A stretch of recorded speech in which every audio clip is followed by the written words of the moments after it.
Hello, Ebony. Uh, God damn it. I am experiencing scuff.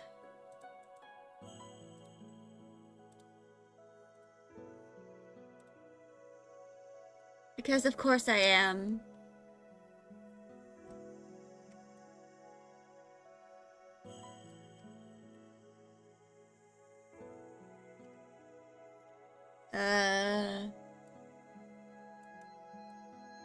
Alright, there we go.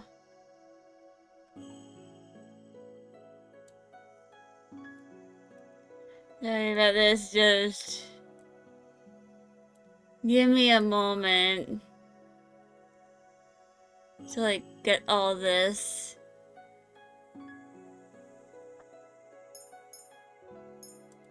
Cause apparently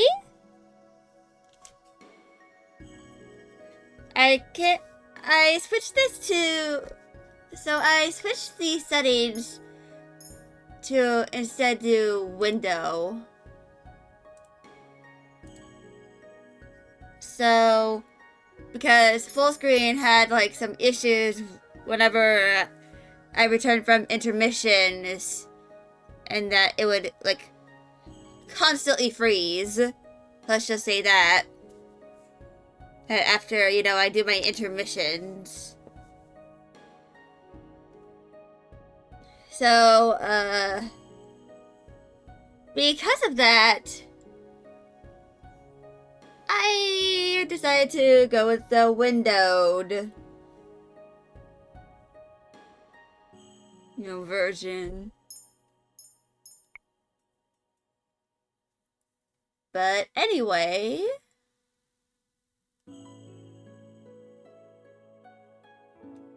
we are continuing to do Cinderella Phenomenon.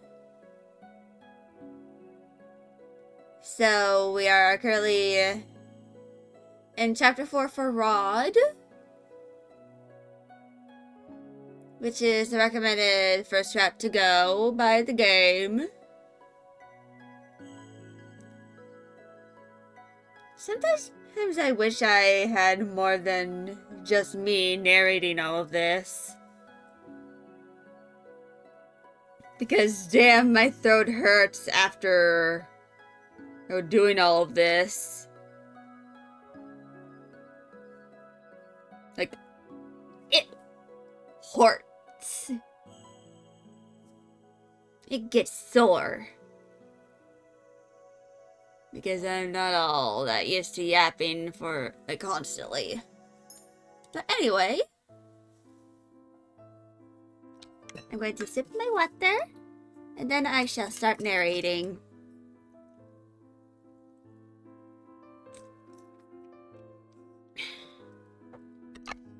The following days are uneventful. Emily continues her dance lessons with Rod. Her steps are still far from perfect, but I can tell that she has improved since my demonstration with Rod. Meanwhile, Rod still chooses to ignore me most of the time, though I have noticed he is less cold than usual. Ooh. At least he does not snap at me for no good reason anymore. Though Delora is no longer assisting me, she insists on staying in my room more often. She says that there is something important she wants to investigate, and I cannot even guess what it might be. I prefer not having her around anyway. Her constant chattering makes it difficult to focus on anything. That's the mood. Right there. That is a mood.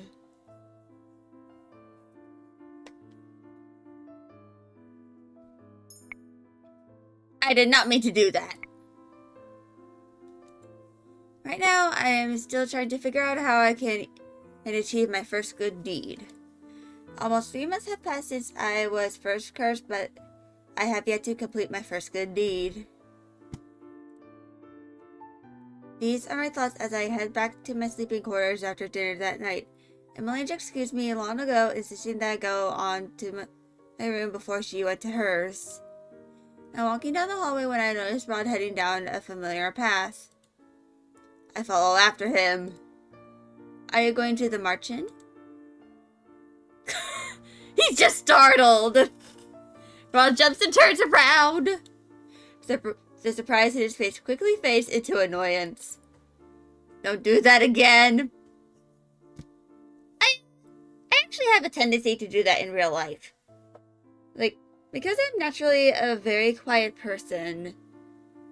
Like, if y'all were here like 2 years ago, y'all probably knew that I don't really talk all that much.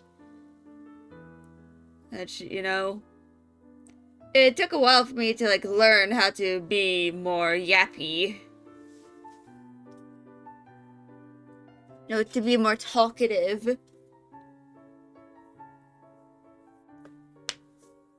And because of how quiet I am, that it gives me the ability to just scare the shit out of people. In fact, I'm so quiet that sometimes my parents have to check to see if I'm still, you know, in the back seat sometimes. I'm that quiet. It's partially the autism, but it's partially because the asthma. Luckily, I have my inhaler with me. I shall bonk my microphone with it so y'all know it's here. That is my inhaler that y'all are hearing. I'm just bonking my microphone with it for no real reason at all. Oh, just to prove that I have it. There's more than 100 puffs in this.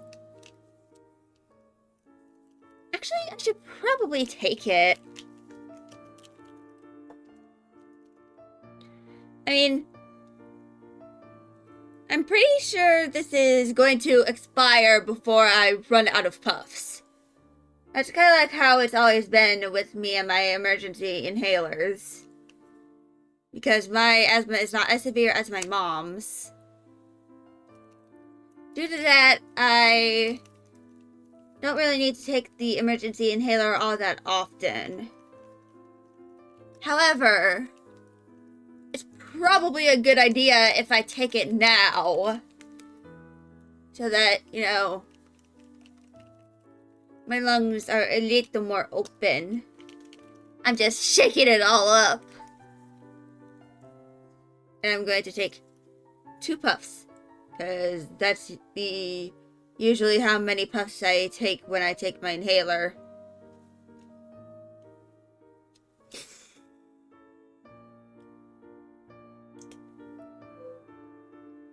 That was the first one. I'm going to shake this again.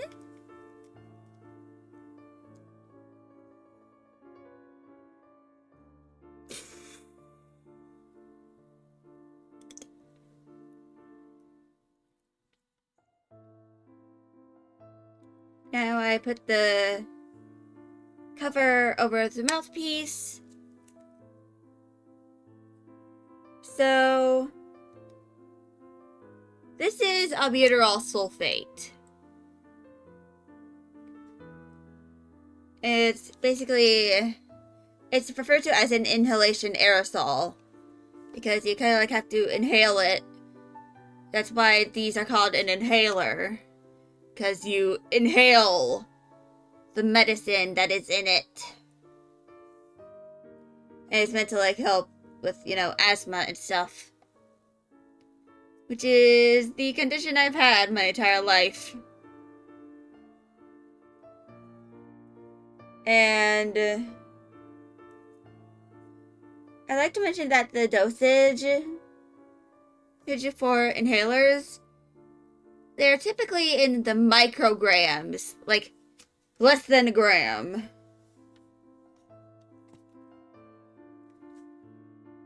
So there's probably like a few grams, you know, in each, you know, inhaler.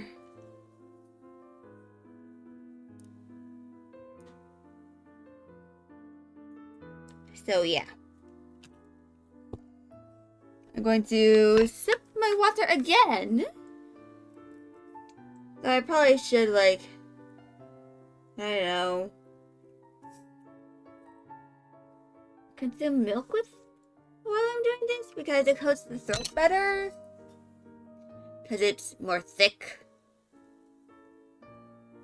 I don't know. I usually drink water while I'm streaming. And it kind of like helps me with keeping hydrated too while live.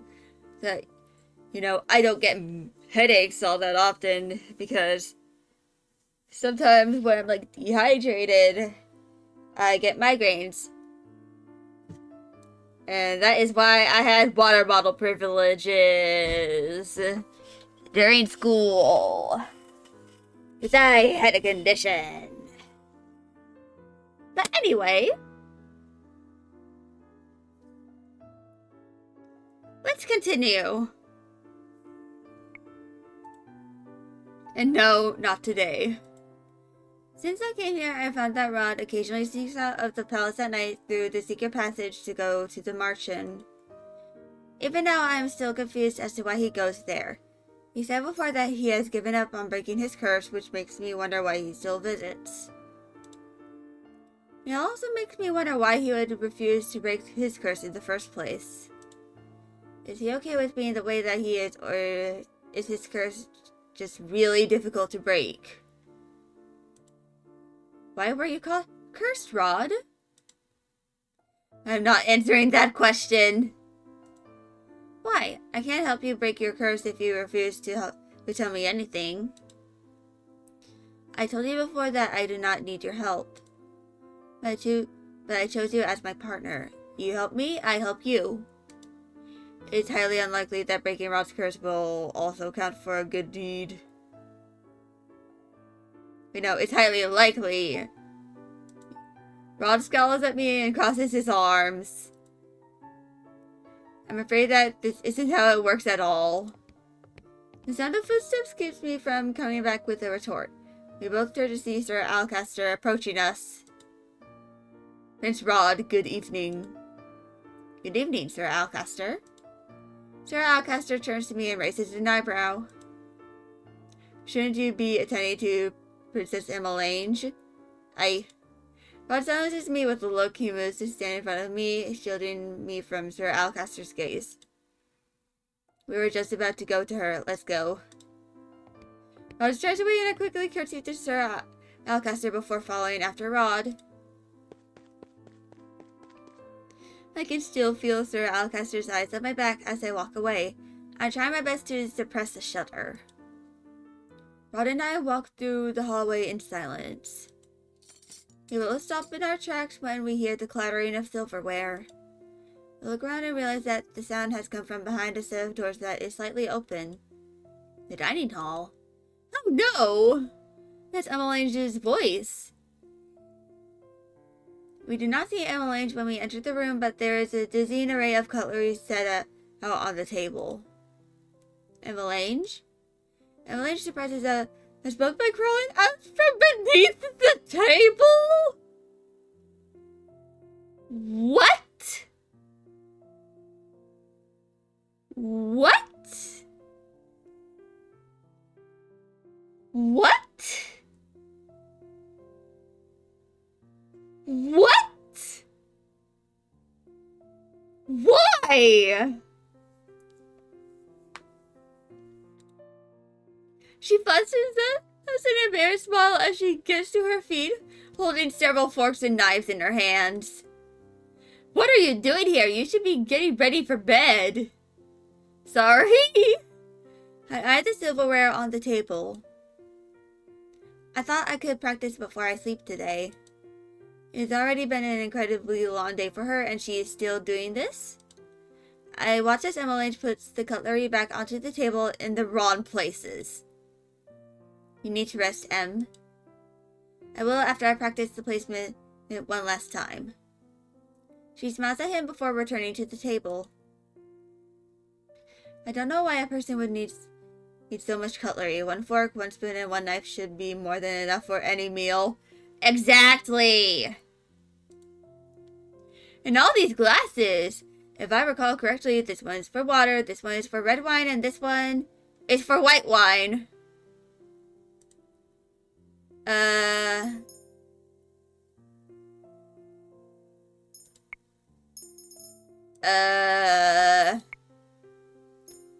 Let's give her the correct answers. That flute is for champagne, the other is for sherry. Oh, right. But there are two more. The other is for juice and the other glass is for dessert wine. The dessert wine glass will only be used during the dessert course. And the juice glass is only used when juice is being served as a course. Otherwise, it is placed next to the water goblet. I see. I see Rod staring at me out of the corner of his eyes. His lips twitch before he turns back to his sister. It looks like he was about to smile. Approval! We made the correct choice! Then what are these for? Emily points out the group of forks in front of her. You use those every day, Your Highness, you should know the answer! Emily points at them as she rattles off names. Dinner fork, fish fork, salad. Correct. You know so much about etiquette too. You're really incredible. You make a better noblewoman than I do. Even if I told her I was a noble, it's not as if she would believe me. I just read a lot about all of these things. You read and know enough to put them into practice? That's amazing. Especially since you haven't been with us so long. Right, Rod? Rod shrugs. He does not, to much to my surprise, disagree. Perhaps you should be my teacher. I can learn so quickly from you. Emily quickly straightens out the cutlery. Now that I think about it, I have come to realize that Emmeline is much more than she appeared to be. It's probably because I'm forced to spend so much time with her as her maid. She is different. She is flawed and not as conceited and more humble than I had originally thought.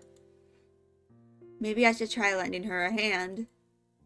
I may not be one of your tutors, but if you need help with your lessons, just ask me and I will do what I can for you. Skelly? I glance at Rod, who is once again wearing that expression of surprise. I shift my attention to Emmeline once again. You only have 1 month left to prepare, and as your personal maid, I feel it in my responsibility to help you in whatever ways I can. Emily wipes her eyes with the back of her hand, and that's when I notice something glistening on her cheeks. Is she crying? You are extremely kind. Thank you. I will definitely take you up on that offer. I'm still looking at Emmeline when I catch a faint glow coming from the pendant on my chest.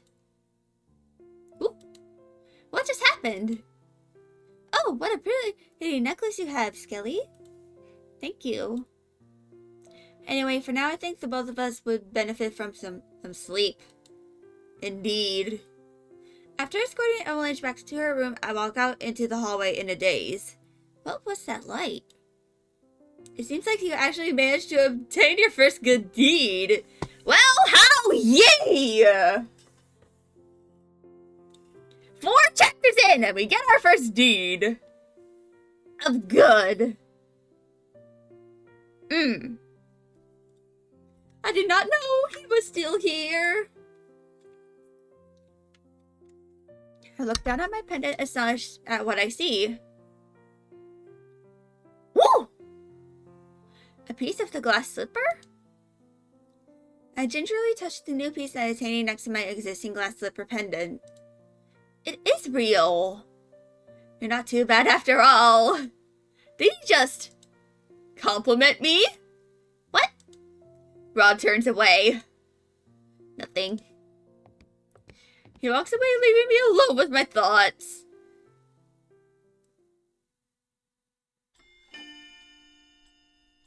Chapter 5!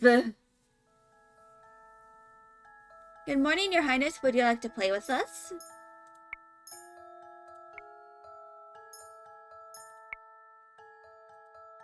You Want to play with me? Yeah, come play with us. We'll have lots of fun. Well, please, just for a little while? Maybe I can. What are you doing here in front of the gates? Mother. Good morning, Your Majesty. We were just wondering if the princess wants to come play with us. No. The princess does not want to play with you. But Mother, I do.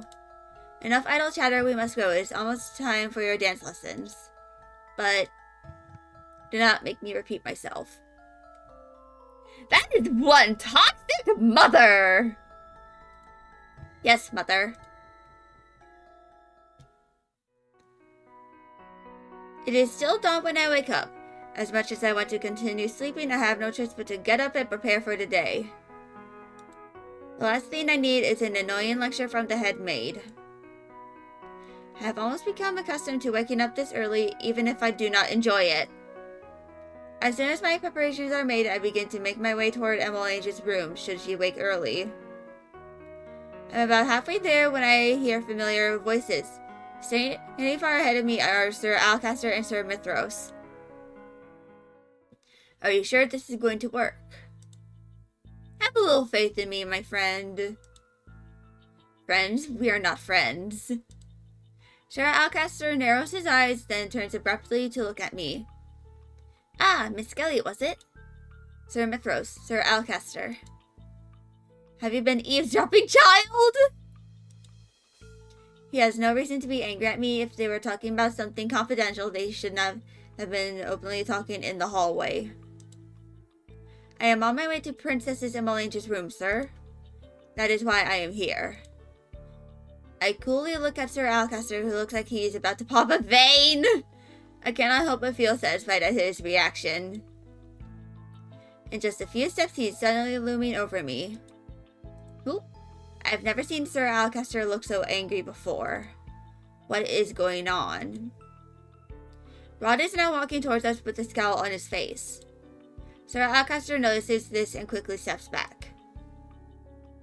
There was just a little misunderstanding, Your Highness. Rod glances at me, his eyes narrowing. Great, I am sure he is going to blame me for this too, even though I did nothing. Oh? Hello? Much to my surprise, Rod puts himself between me and Sir Alcaster. Are you alright? He's worried about me?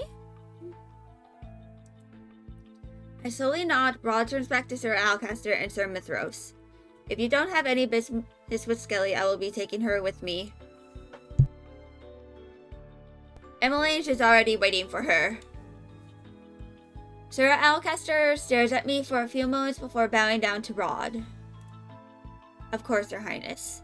Thank you. Rod turns to me again, his expression solemn. Shall we?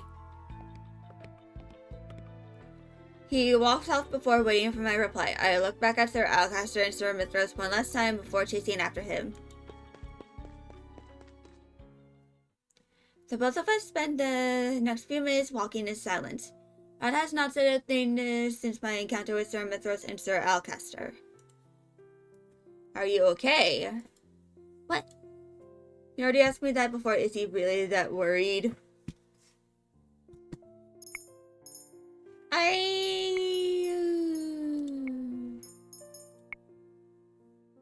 Hold on. What is the correct choice I meant to make?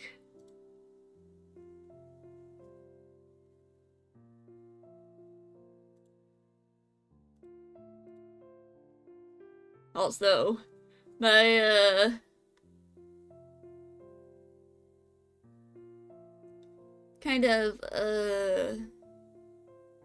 my shoulder hurts a little bit.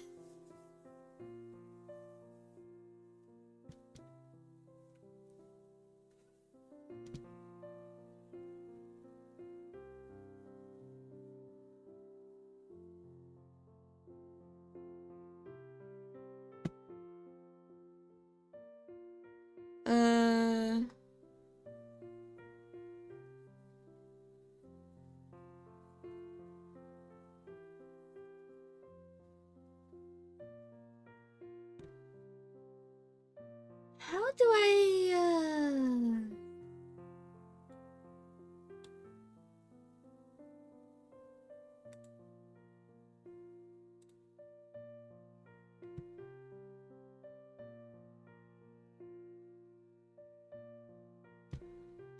Where is it? I think I need to go to guides.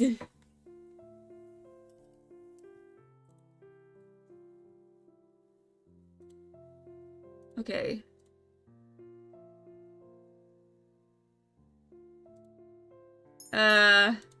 To say that, I think I need to know.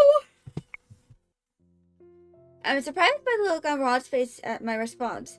His expression is soft, so unlike his usual scowl. Rod here is pretty worried about you, princess. Zippy! The little plushie just revealed the secret. Rod glares at Zippy, his cheeks turn tinged pink. Zippy chuckles. Sorry, Rod, your thoughts being so loudly in your mind that I can't help but say them aloud.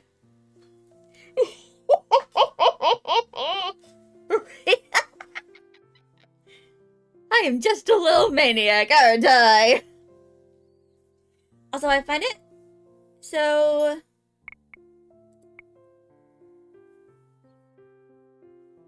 Something y'all should notice is that... So this is the usual typeface of the, you know, dialogue in the game. It is a sans serif font. I don't know which one it is, but it might be like Arial or Helvetica. Actually, it's probably Arial because Helvetica would only really apply if I was using a Macintosh. This, down here, however, this is a handwritten font. Like, this is, like, meant to, you know, look more like handwriting than, like, you know, actual type. I honestly think this is quite a cool detail to, like, kind of show when Sebi himself is talking compared to when he is, you know, speaking as Rod. It's just a little detail that I noticed last week, but I didn't really comment on it. But now y'all know.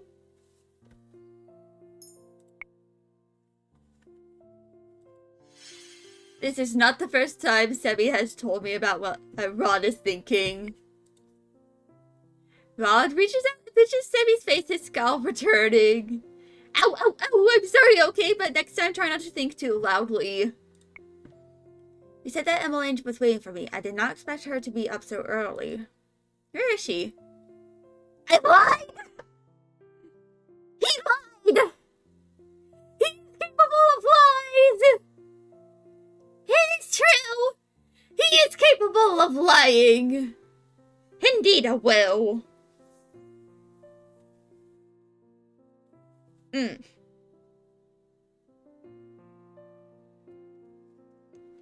Mischievous! You are mischievous! You are the mischief. Sometimes.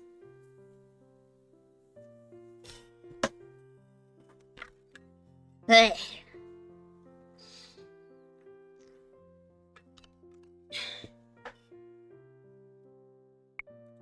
What? You want to help me out of that situation? Why? Are you helping me? Because while you're here, you are my responsibility. I may loathe the role, but I will still uphold it. Besides, you don't need a reason to help someone in need. Help someone in need? I remember Parfait and Delora telling me that before that being good often involves helping others who are in need. Now that I've helped you, I will be taking my leave now. I have fencing lessons to attend. Ah yes, the swords! Rod starts to walk off, but then stops and turns back to me. Don't get yourself into more trouble. I won't be there all the time to save you. I glare at him and cross my arms. I'm not some damsel in distress, Your Highness. I do not need your help. Rod snorts before turning away from me and walking away. Later that day, I watch Emmeline finish her etiquette lessons. I can tell that the teacher is impressed with her progress. Emmeline is able to correctly name all the glasses and cutlery. She's not so slow a learner. I had come here earlier in the day to better teach Emmeline about proper dining etiquette. It turns out that my lesson was valuable. You have shown great improvement, Your Highness. I'm glad that you've been diligent with your studies. No doubt you'll be ready for the ball soon. Emmeline smiles, her cheeks turning pink. Thank you. I wouldn't have done it without the help of a friend. Emmeline glances at me briefly and smiles gently. I really owe her a lot. That is wonderful. I'm so glad you have such a dedicated friend, Your Highness. Friend? Is that really what I am to her? But princesses do not have made such friends. Royal does not mingle with commoners, especially not with servants. Mother told me that before. Emmeline does not treat me as a maid, but she cannot possibly think of me as a friend. After the teacher gives Emmeline several books to study for her next lesson, she ends the lesson and excuses herself. Emmeline approaches me and grasps my hands. Oop. Thank you so much. I wouldn't have passed without your help. All I did was repeat the things your teacher taught you. But you're different. I raised an eyebrow at her. Different? I tend to get nervous in my lessons. My teachers are strict and intimidating. I cave beneath the pressure. But with you, well, I feel more comfortable around you. It's probably because we're almost the same age and your lessons feel more casual. So thank you. I am very grateful to you. She looks down at the ground shyly. I hope it's alright that we're friends. I furrow my eyebrows at her. Why would you who even want to be friends with the maid? You're supposed to be making friends with the nobles, not the servants. Emmeline frowns and I can feel her deflate. She walks towards the window and sighs. I tried. They may not say anything, but I can feel them silently judging me. I wasn't born a princess, and I feel that they judge everything that I do. They think that I smile too much, that I'm not regal enough. They feel that I'm too clumsy or too cheerful. Well, Emmeline definitely does not act like a noble. I cannot say that I blame the nobles for being skeptical of her. Ugh. Being with them suffocates me. I do my best to act like a princess, but the way they all look at me, it's as if they're waiting for me to make a mistake. Then they'll all have an excuse to jeer at me. Every girl dreams of becoming a princess, and yet this is not my dream. I really just miss being a normal girl. I miss my freedom. I look at her thoughtful. I think I understand what Emmeline is feeling. Just like me, she was thrown into a world that she was not ready to be a part of. Right now we have no choice but to fit in. She never wanted my title in the first place, yet I accused her of stealing it. Have you told your mother how you feel? Emmeline just shakes her head. No, not the king either. I don't want them to think that I'm ungrateful. That's why I'm trying my best to become accustomed to all of this. I cross my arms. But you are not happy. I'm not. Everyone just assumes that I'm happy because I smile a lot. She barely opens up to anyone, yet she opened up to me. Had I been given the choice before I was cursed, I would never have listened to her. You should tell them how you feel rather than just keep it to yourself. Otherwise, the stress will continue to accumulate on your shoulders. I wish I could be more honest with them. I really do. I envy you for being able to speak your mind. She envies me? Emily takes a deep breath and sighs. The frown fades with the sigh and is quickly replaced by a fragile smile. I'm sorry for ranting to you like that. I must have bored you with my story. I used to get so annoyed with her, but now that I have seen this side of her, I suppose she is not as terrible as I first thought. Oh, I remember that Mother wanted to see me after my lessons today. Allow me to escort you to the Queen, then. Thank you.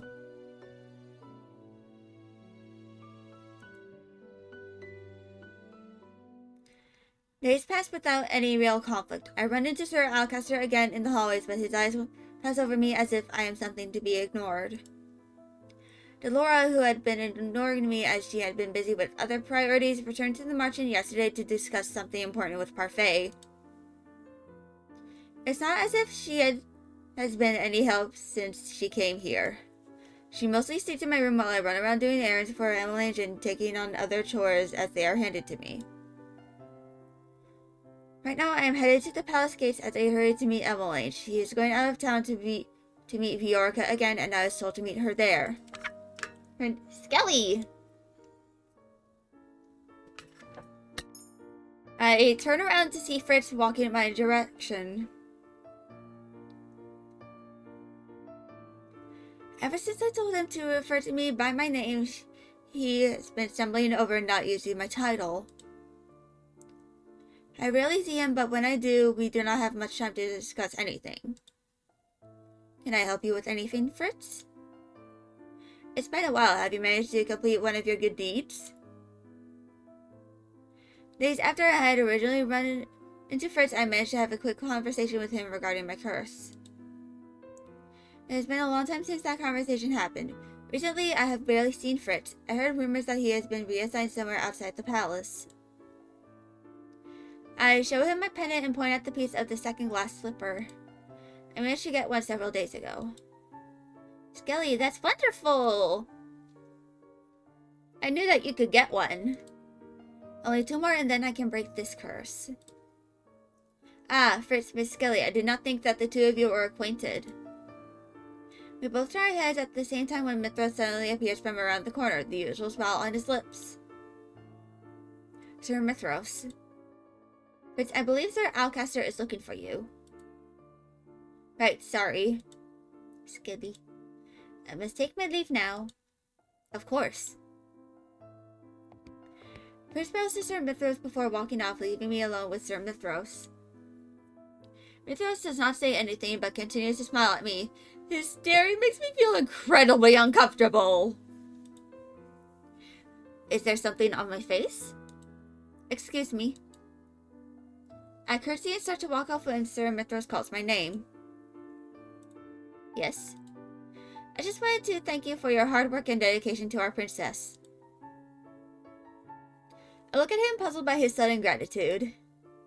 Don't worry, everything will soon be remedied. Excuse me?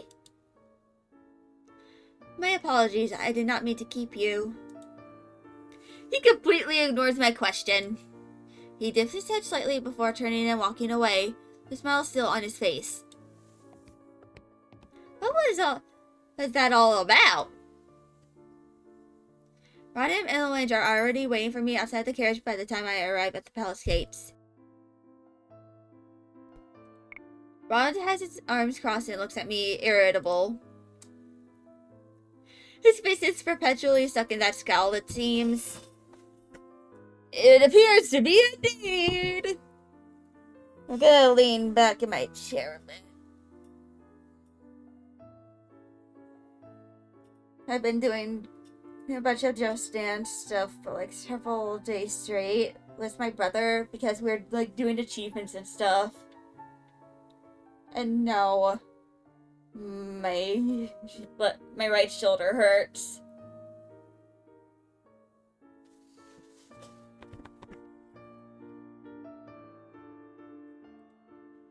You are late. My apologies. You're so grumpy, but you've been late many times before too, Rod. Rod just shrugs his shoulders as he turns and heads into the carriage. Emily sighs before looking at me. Shall we? Of course.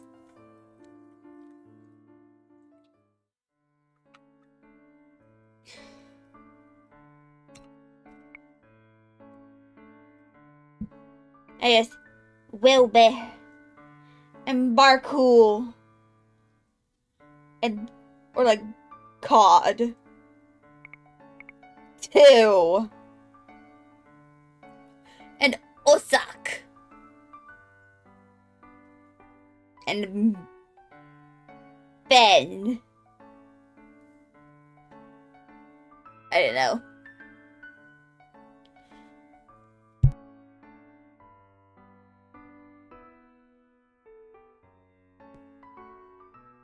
The 3 of us sit in silence as the carriage rolls toward the town. The knight assigned to guard duty is sitting out front with the driver, watching for any disturbances.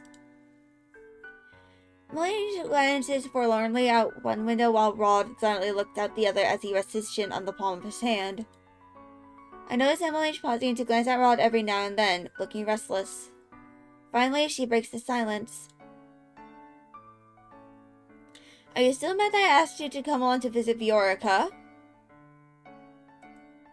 You could have declined the invitation. And if you would only tell me what happened between the two of you, I would do my best to remedy the situation. Rod notices me looking at him and scowls. He returns his moody gaze to the window. I have nothing to say, Em. We used to be good friends with Viorica too, Rod, but then ever since you were... Emily stops herself, but I know that she is referring to his curse. After that day, you've kept your distance from her. Then, when you found out about the wedding, you became even colder toward her. Even Viorica is worried about you, Rod. She worries that she might have offended you somehow. Emmelange? There's a hint of warning in his tone. Is it possible that Viorica is related to Rod's curse, considering the timing? Emmelange opens her mouth again to say something, but then suddenly stops and returns to the window, her expression mirroring Rod's own gloom. We are all silent until we arrive at the toy shop. Emmelange, good to see you again, and you too. Skelly, was it? I nod in acknowledgement. Viorica nods politely at the knight, who stands guard at the shop door. It's just the two of you today? Oop. Emmelange and I turn around only to see that Rod has indeed vanished. Emmelange frowned, looking both bewildered and disappointed. He was right behind us. I will go look for him. Thank you.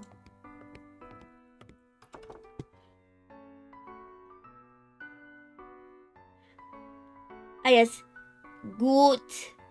Good son. And Conway beer. Ilb. And Hussy and Glover. So, from what I remember about the Little Mermaid, so in order to alleviate the spell and regain her voice, Ariel needed to marry the prince. I assume that based on the implications of Viorica possibly being connected to Rod's curse, it's very likely that Rod had feelings for Viorica, but then after finding out that she was getting married to someone else, he ended up with that curse.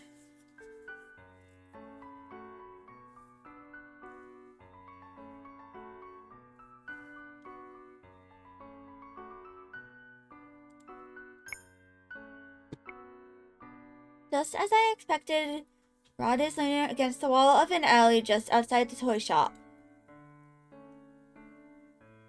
What? Which one do I do? Oh, Okay, I'm going to... There's like 72 save slots, and I finished like 2 pages of them.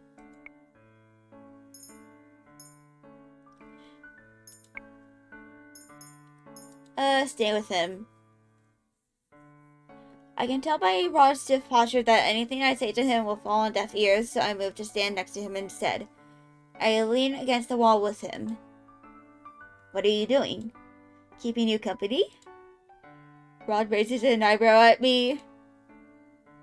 Since when have you even liked my company? Well, I'd rather be here than stay inside of the toy shop and listen to Emily and Viorca talk. So you're not here to try and get me to talk? Well, it's not as if you would answer any of my questions. Sillies. I've tried forcing you to talk and know how ineffective it is. But I will be here if you do want to talk. Rod eyes me suspiciously. Since when did you start listening to others? When you are the personal mate of someone who enjoys talking, you learn to listen. Emily has been happier these past few months. I hate to admit it, but it seems to be because of you. Are you actually praising me? Oop. Rod looks away, his cheeks tinted pink. Think whatever you like. I do not know why, but for some reason I am happy that Rod gave me a compliment. Oh! Waltz! Rod and I turned at the sound of the familiar voice. Waltz pauses in front of us with a bright smile.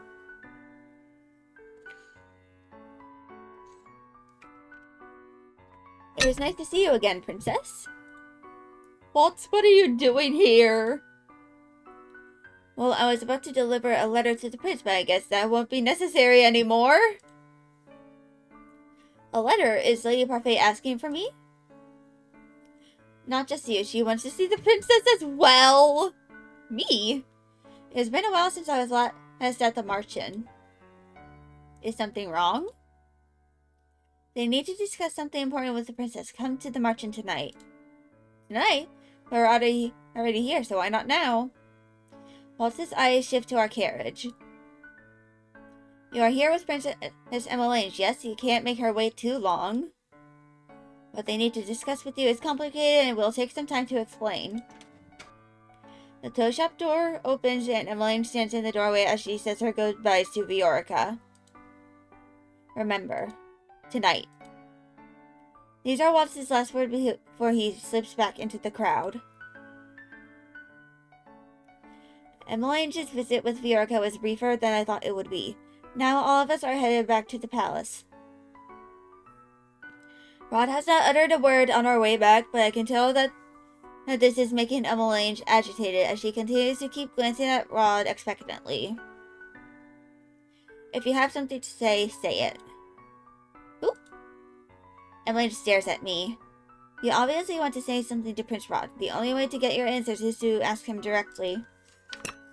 Rod does not turn around. It is as if he does not want to hear me. Emmeline just clasps her hand and sighs. Well, I glance at Rod, who still persistently stares out the window. His eyes focused on nothing. He's pretending to not hear us. How immature. Rod? Viorca said that you weren't here today. She was certain that you stayed outside to avoid seeing her. What is going on with you? I'm not in the mood to answer your questions, Em.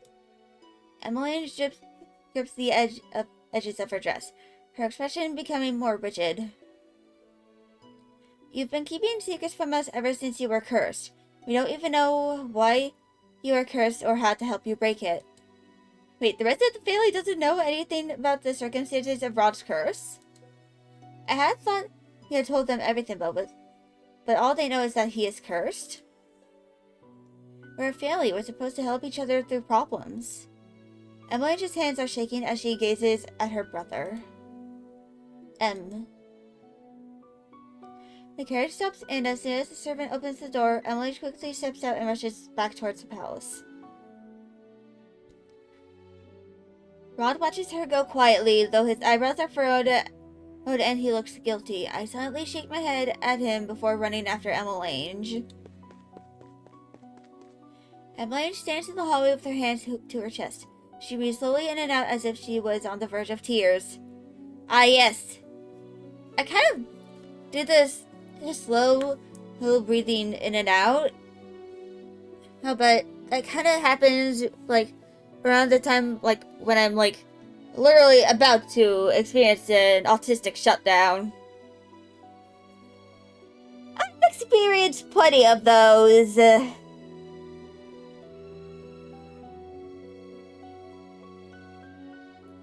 haven't had any this year, but I did have one last year. But that was partially because of, you know, emotions getting to me.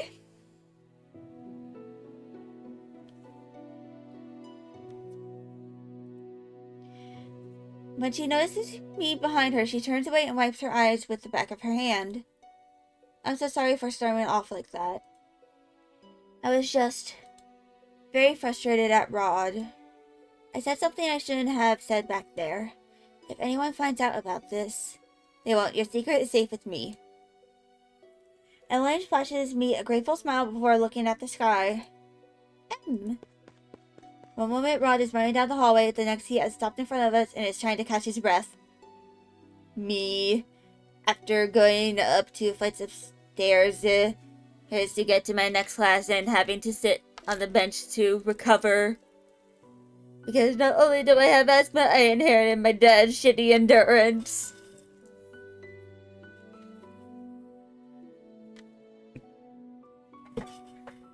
Wah! Gotta stretch out them legs. Readjusting. Because I am no longer slouched down in my... leaning back in my chair.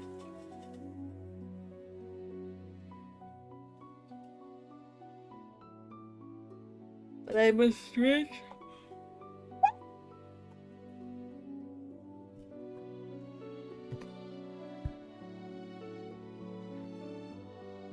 I'm sorry. I'm sorry too, Rod, but right now I would like to be alone. Of course. I'm sorry, but could you leave me for now? She does not even wait for my answer before walking away, leaving me alone with Rod. You made her cry!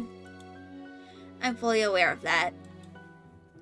Why are you hiding your curse from your family? You wouldn't understand? Oh, I see! A hand! Vaguely! Because it's partially obscured by the text box. I'm doing this to protect them. Protect them? Rod silently shakes his head. They wouldn't understand. Those are the last ominous words Rod speaks before rushing off, leaving me alone in the hall. What happened to him?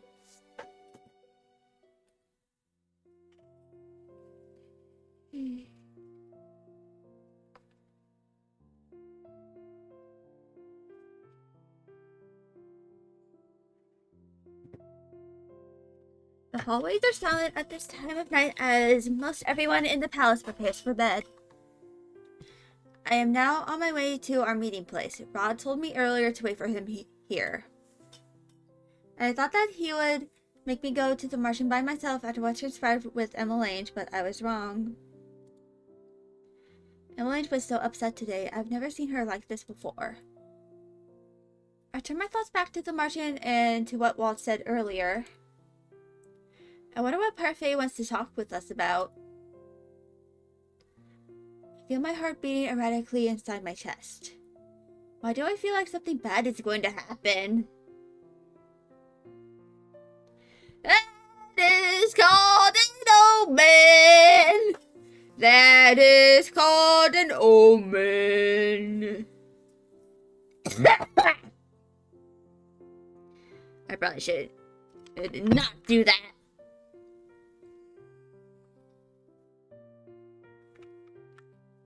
For the sake of my goddamn throat. Also, I might need to get another tissue box. Like, during my intermission. Because I am almost out. It's only been like a week.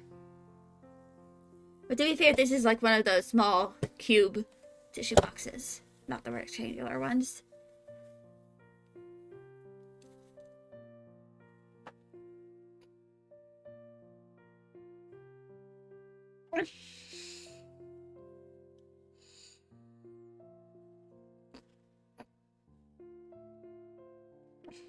Hmm.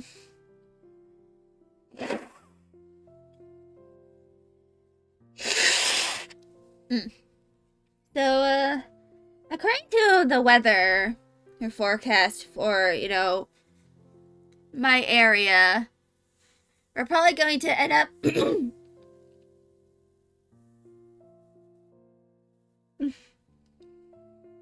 sorry about that.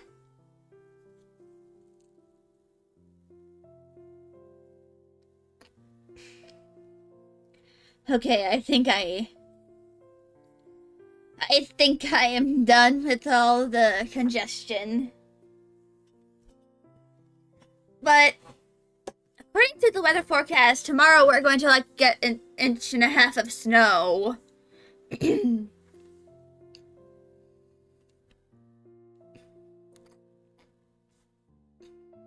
Which is, for the place where I live, that is, I live in the more southern parts of, I live in the southern half of my state. The northern parts, you're more likely to get snow. Down here, we usually only get major snowfall every, 4 years. Usually during the even years that are not the leap years. That is usually when we get snow. At least major snow.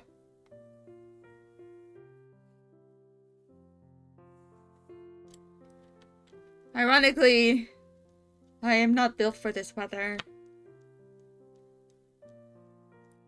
Well, I'm not really built for the area because, I struggle a lot with temperature regulation. Because I tend to get hot very quickly. It's why I'm almost always wearing a short sleeve shirt. And I almost never wear long sleeves. And if I do, it doesn't take long for me to end up having to take it off and put on a t-shirt. Because that is an autism trait. Struggling with temperature regulation. But anyway, I'm going to continue on with this. And once we get to a stopping point, I'll do my intermission.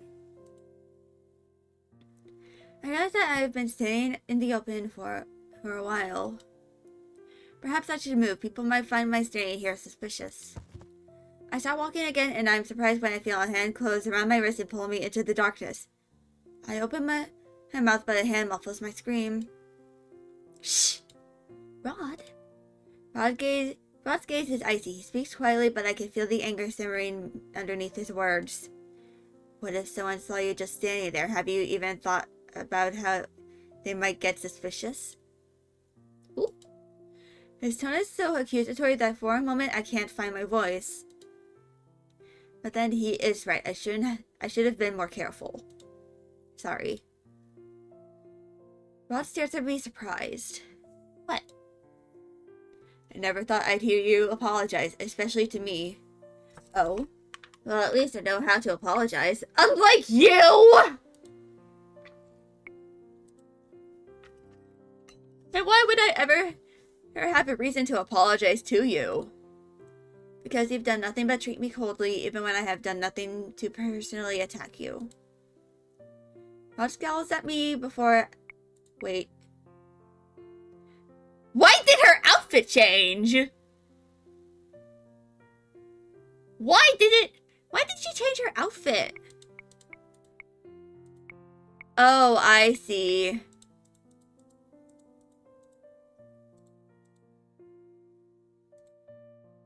She probably changed her outfit so she does not look like a maid when, she goes through the march-in. Rod scowls at me but does not say anything. Instead, he sighs and takes my hand, pulling me after him. What? Let's go before the guards see us. I have no energy to argue with Rod, so I allow him to pull me along. I'm sorry. What? You apologize to me? Don't make me repeat myself. I did not hear you clearly. If there's one thing I should know about you, is that you're not deaf. Of course I'm not. Shh, someone will hear you. I glare at Rod, but he does not respond. Princess, your hand is really warm. It's the creature! The plushie! La criatura! What? How do you mean, lo criatura? As that's, more masculine. I don't know.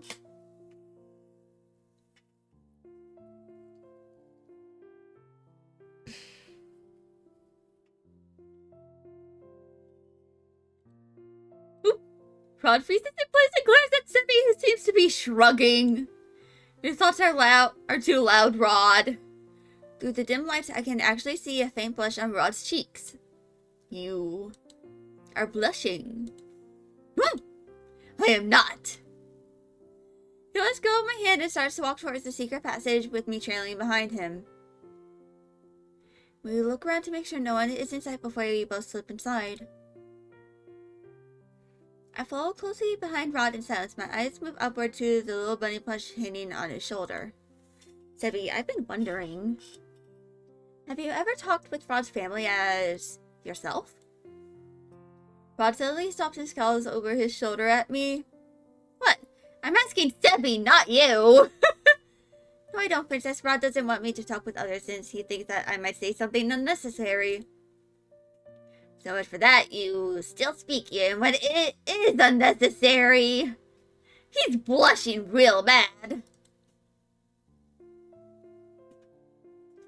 In the dim lighting of the tunnel, I think I can see a faint pink in Rod's cheeks, but it's probably a trick of this strange lighting.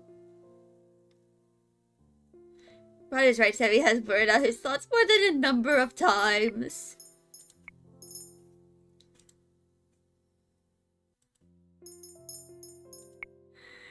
You're not doing a very good job. Seppi sighs. How can I... Now my Rod is here thinking too loudly. It makes my head ache. You get headaches. That's not the point. The point is that when he thinks on something too long, his head becomes cloudy and really full, like it's going to explode. That's why I got to explain in for him. He is not good at expressing his thoughts, so I... Rod cuts Seppi off by pinching his cheeks! Ow, ow, ow! Okay, I'll stop talking now. Rod sighs and continues walking. Rod, have you spoken with Emily since that earlier incident? No. As much as I want to ask him again about his curse, I doubt that he will divulge anything right now. I decide to keep my thoughts to myself as we head for the march-in.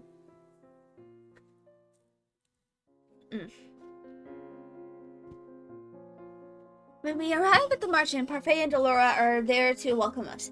The others, however, are nowhere in sight. It's been a while, Princess. Holy shit.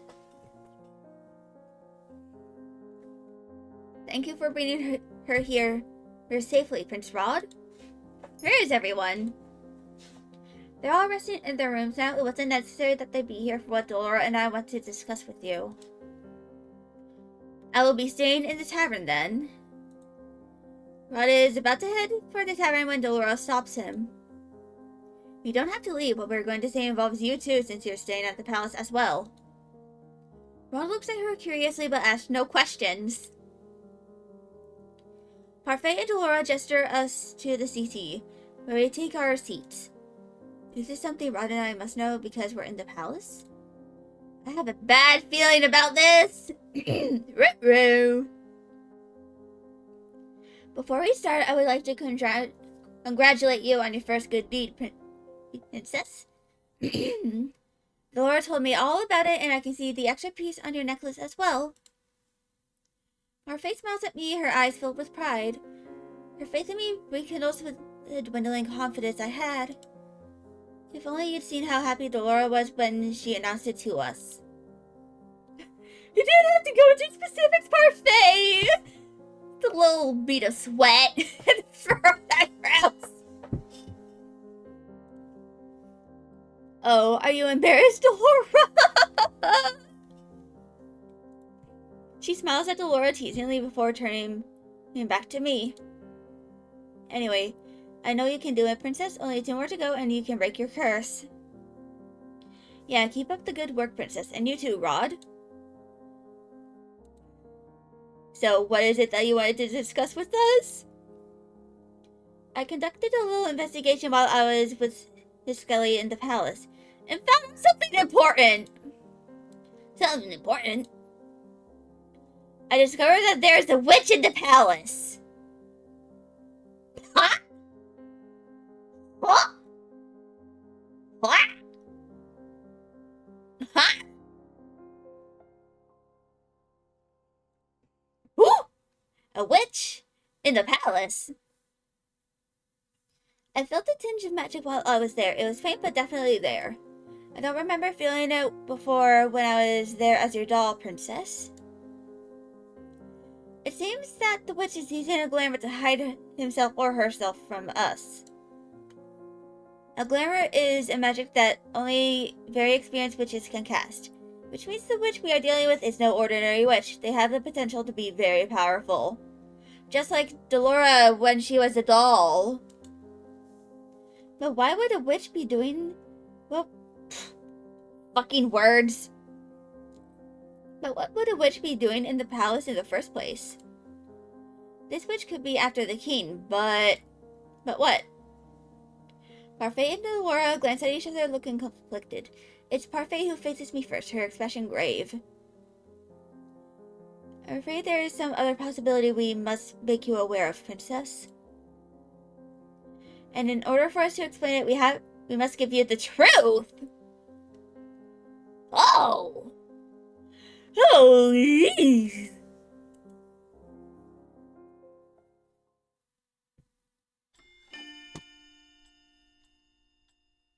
We don't even get it!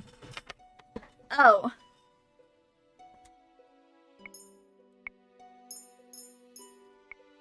I'm actually going to do my intermission now. You know, before the big reveal. Since, you know, chapter change and all that, and I didn't do an intermission during the last chapter change because it was way too early in the street to do that. But it's now been like an hour and 15 minutes, so I'm going to do my intermission now. I'll be back in a few minutes.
Hello? Aish back? Ironically enough, this just doing the window capture doesn't have the issues compared to like the other kind of like when I just had it on full screen for, you know, the game capture. Also, it is... There is a severe weather alert!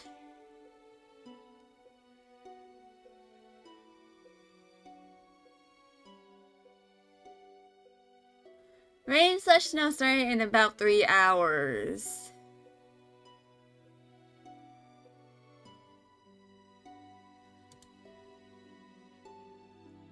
Luckily, it's just an advisory and not a warning.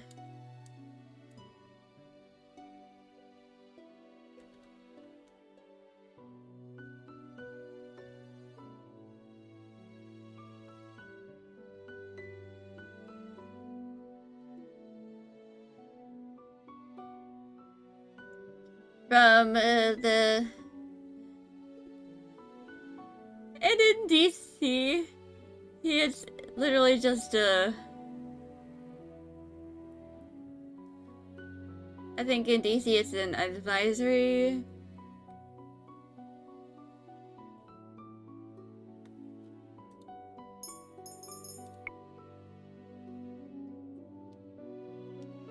Can we take a sip of my water?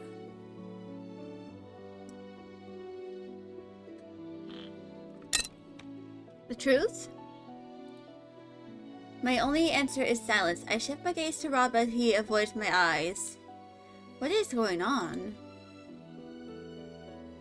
Princess, it is very likely that this witch in the palace is looking for you!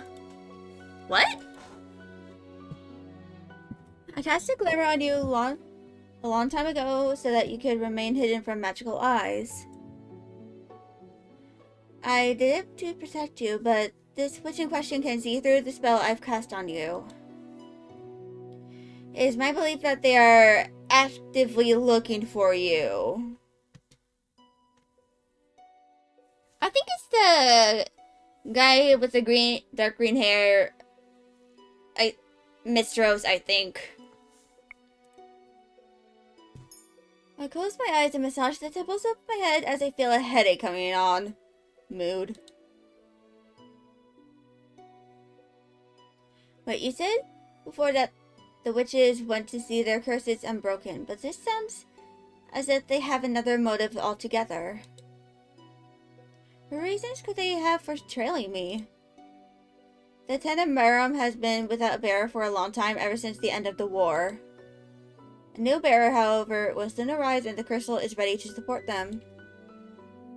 Some of the witches, the wicked ones, want to make sure that the Tenenbaum continues to spread darkness, even with this new bearer in charge. Okay, but what does this have to do with me? Laura crosses her arms, her expression grim. The title of the bearer is passed down from one descendant to the next.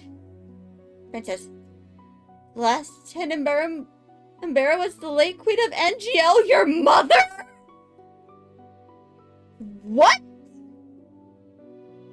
Our mother was a witch! What? What? That is certainly a development. I feel my blood go cold. What? As you are the queen's daughter, you are the next heir. Come your 18th birthday, you will inherit the title of Tenenbaum bearer. Mother? A witch? Impossible. Why would you spout such lies? I narrow my eyes at them, searching for some hint that they are lying to me. Delora and Parfait never turned their sad eyes away from me. Rod glances at me briefly before turning away, looking uncomfortable. Hill dear. Your mother and I used to work together to maintain balance, but then the witch hunt drove her mad and turned her heart into ice. But she never used any magic. I would have known if she was a witch. It's possible that you did in the past, but then it seems she erased all your memories of her true identity. Delora was already able to ascertain that most of your memories of her had been snatched away. Hildir needed you to remain obedient so that when you finally did inherit her role as the bearer, you would continue to do as she wanted. My thoughts feel as if they are spinning endlessly on an axis. The real reason I cursed you was to see if you are truly capable of goodness, princess. Hildir's influence clung to you even after her death, and we feared that you would continue her previous work. That Angel might once again fall to darkness if you were not able to help the dark emotions in your heart. So then you cursed me because you were terrified of what I would do if I became the bearer as I was. My only answer is silence. Now I understand why the people hated me. It was because I am my mother's daughter. I cannot help but reach out to touch the pendants on my necklace as a feeling of dread washes over me. We know that there is goodness in you, princess. We only wanted you to realize it by breaking your curse. Parfait sighs, looking guilty. It was a selfish act on our part, I know. But we could not risk another great war. They believed that I would have plunged the world into a war? I turned around.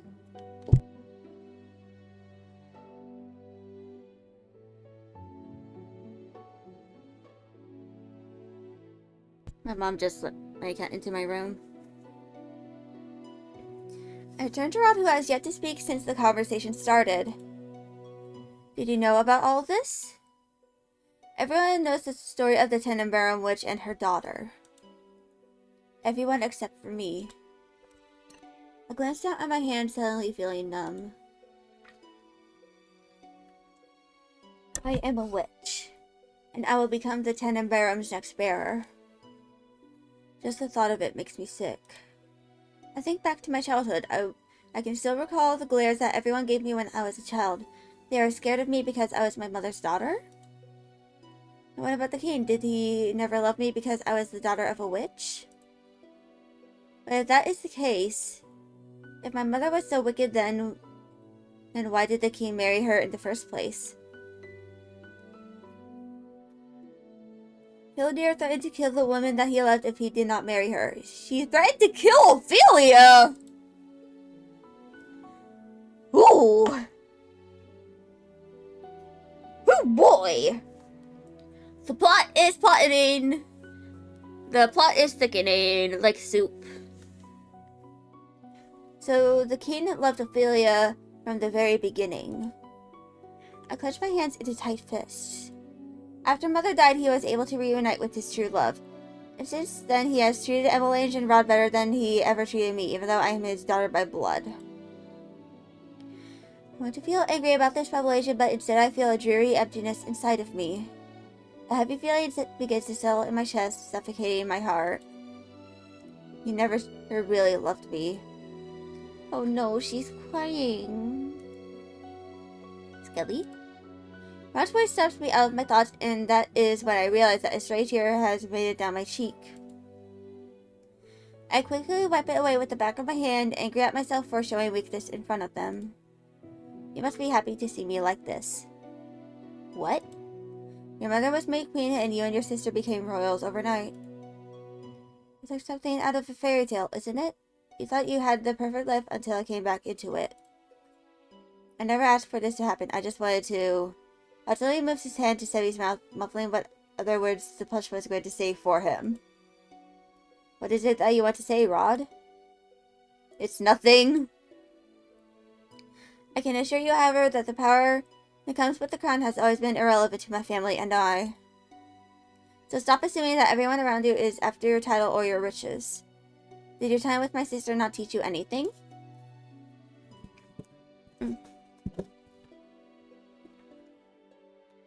I'm about to angrily retort when I suddenly stop, my heart sinking. I already recognize that Emmeline is more complex than I thought she was, and she has also told me that she never wanted to be a princess. My mother wouldn't have married the king if my father were still here.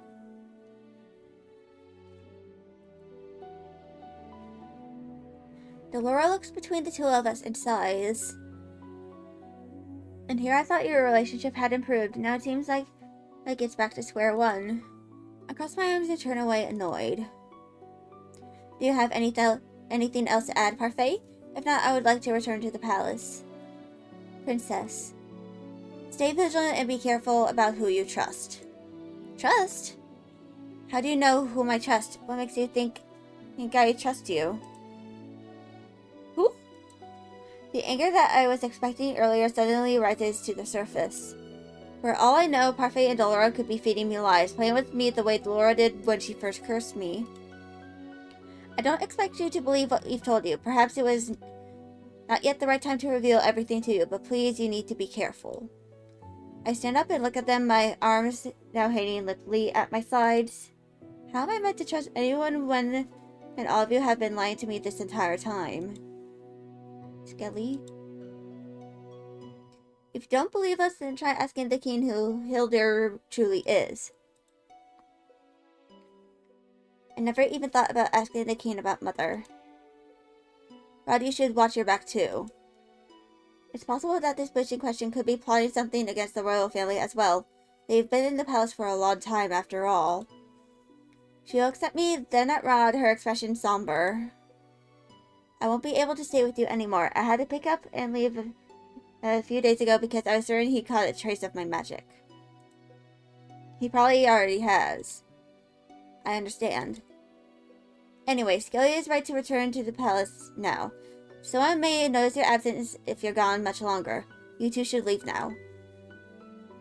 Let us know if you notice anything unusual. I will. We'll see you again soon, Princess. Remember, stay vigilant.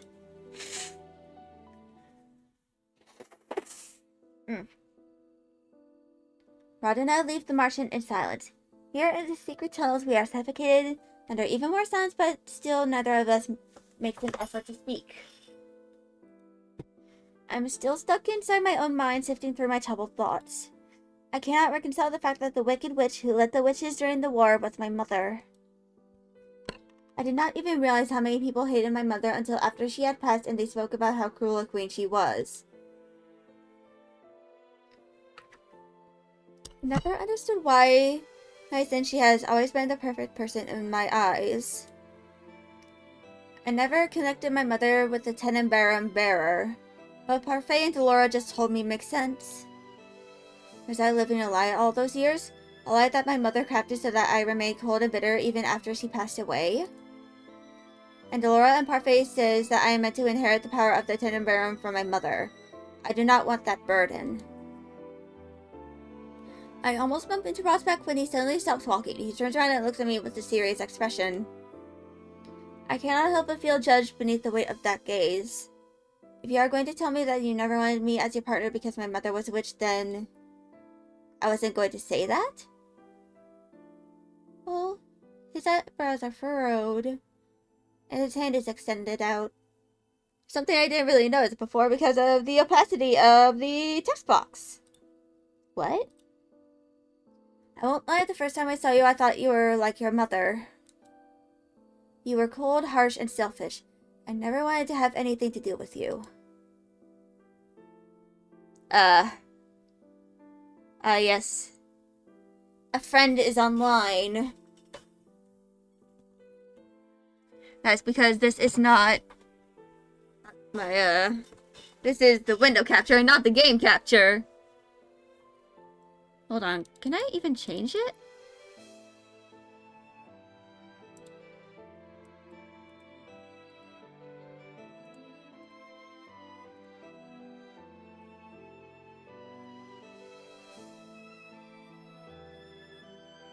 Apparently I can't, because this is not the window capture.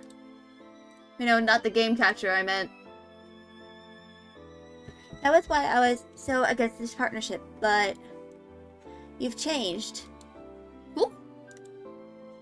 Rod's expression softens. As you and Em have grown closer, I have seen that you are not like your mother. She speaks fondly of you, and I can tell she really enjoys your company. That's why, even if I do not have plans to break my curse, I will still do what I can to help you break yours.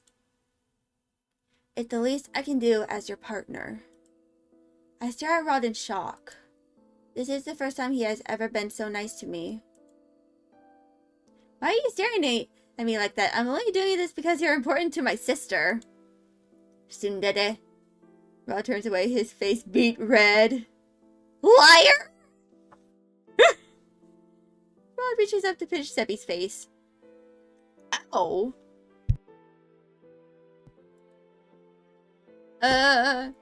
Which one do I do? Okay, how many choices do I have yet that to do? So, right now I'm at the compliment or thank him.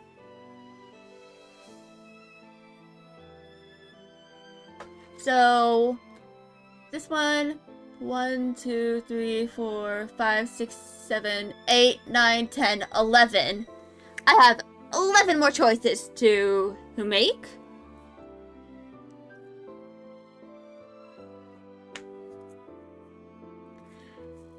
So I think I might end up having to do this next week, I think. But I'm going to save this. Who would have thought that you were actually capable of being nice? Was that supposed to be a compliment? Yes, you are always so grumpy. I don't even think I've seen a genuine smile on your face before. I can say the same for you.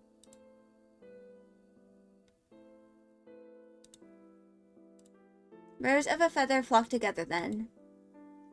Rod stares at me dumbfounded. I cannot help but smile a little at his expression. Ooh. Do you really dislike the fact that we are so similar? Rod is still staring at me wide-eyed. You just smiled. I did not! Rod thinks your smile is pretty. I do not! You two really are the same! I take a deep breath to calm the erratic beating of my heart. Anyway, I still want to help you with the curse, Rod. Why do you refuse to break it?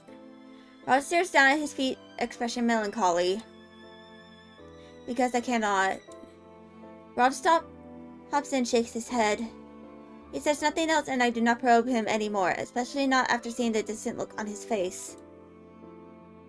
We walk through the corridor and back to our rooms after we say our goodbyes. I wonder what Rod was going to say.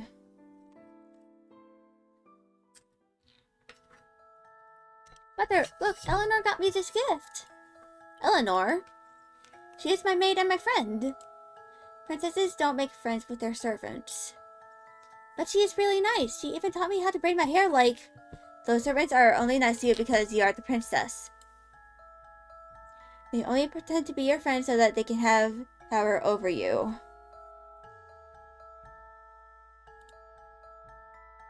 But Eleanor would never... What reason do I have to lie to you? When have I ever lied to you, little one? You have never lied to me. That is correct. Tomorrow I will remedy the situation. I will hire a new maid. You are not to befriend this one no matter what she says. Who? But Mother, are you arguing with me? No, I am sorry, Mother.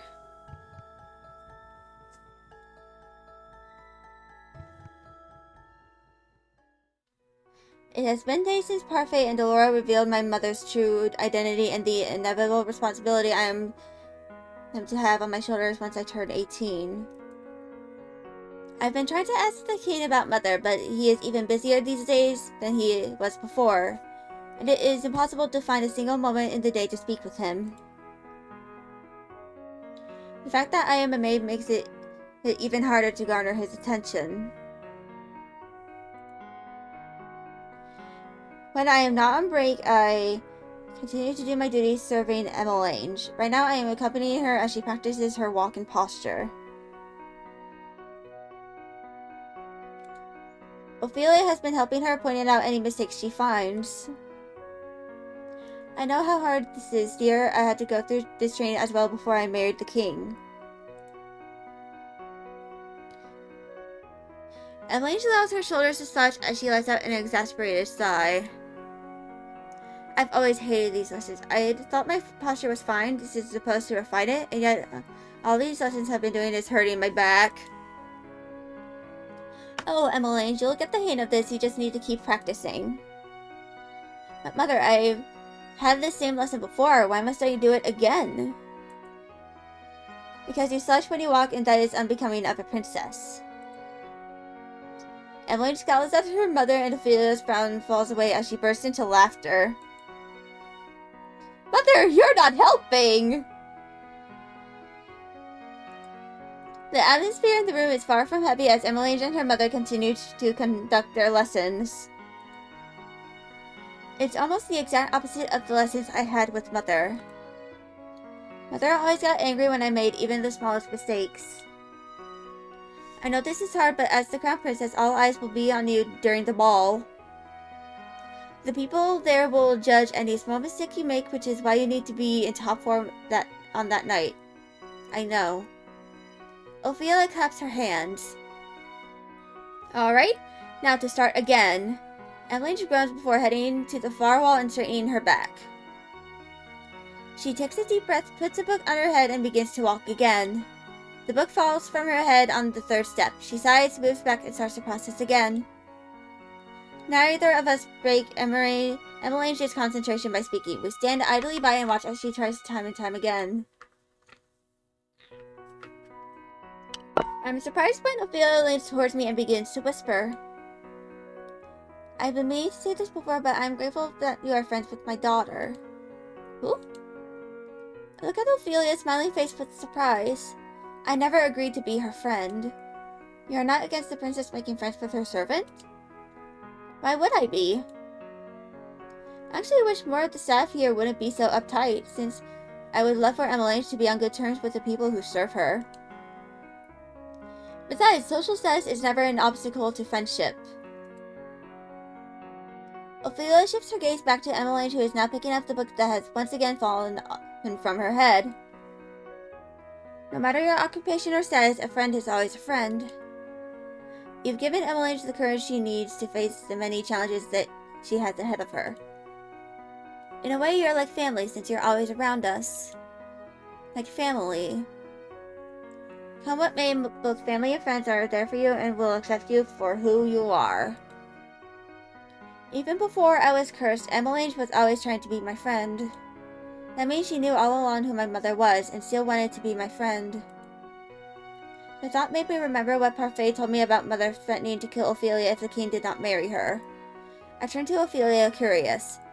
Your Majesty, may I ask what you know about the late Queen's rule? Ophelia looks at me quizzically, so I quickly add a thoughtless lie.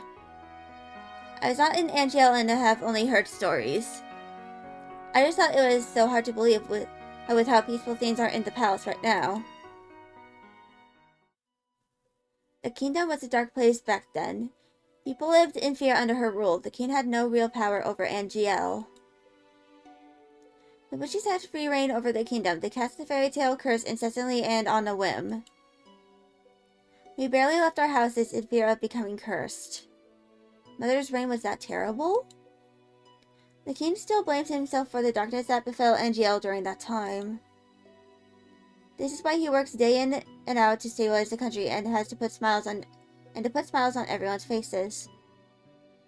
I remember long ago how he told me one of the reasons he would always continue to work hard for the kingdom was because he wanted to make a brighter tomorrow for his children. Ophelia looks confused for a few moments and brushes off the awkwardness with a small chuckle. He helps his family in his own way. Is it possible that he said that with me in mind, and Ophelia's slip-up? But then maybe he was always referring to Emmeline and Rod. The kingdom's come a long way since then, hasn't it? There are still witches here and there, but most of them don't bother others. I pray that the peace we are experiencing right now will last. I see. Thank you for telling me. It is a bit of a dreary topic, but I'm happy to have helped. If you need anything else, please do not hesitate to call on me. I know it may not be traditional protocol for a queen, but then I do not consider myself a typical queen. I try my best to listen to everyone here regardless of what their title or name might be. I can only nod at her in response. Princess Maid, the way Ophelia has treated me has never changed. She always treated me with kindness regardless of who I am. I never saw it before because I was always so distant from everyone, but now I see that Ophelia treats everyone here with kindness regardless of social status. I was always frustrated by the servants when they compared Ophelia to Mother, saying that she was superior. But now, I think I understand why they would make such comparisons. Character development! Emily dismisses me after my lessons and I begin to head immediately back to my room. I have just turned a corner when I notice Sir Alcaster standing before me, scowling. Watch where you're going, child. I quickly avert my gaze, not wanting a confrontation. He always looks at me so strangely, almost like he can see into my mind, or is trying to. My apologies, Sir Alcaster. Sir Alcaster nods his head at me stiffly before walking off. You are pardoned, Princess. What? I turn to stare after him, but he has already turned the corner. My blood becomes cold. Was that just a slip of the tongue? But how else could he have known that I am the princess? Is it possible that he is cursed? No, somehow that does not seem right, but if he does have the fairy tale curse, could he be the witch that Delora warned me about? What reason would he have for unveiling his identity then, unless he just wants to intimidate me further? It occurs to me that Fritz still remembers who I am. Did he tell his father about me? Now I'm even more confused about whom I should trust. Skelly? I jump in and hear Rod call me. His expression slowly creases with something that looks like worry. You're pale. Did something happen?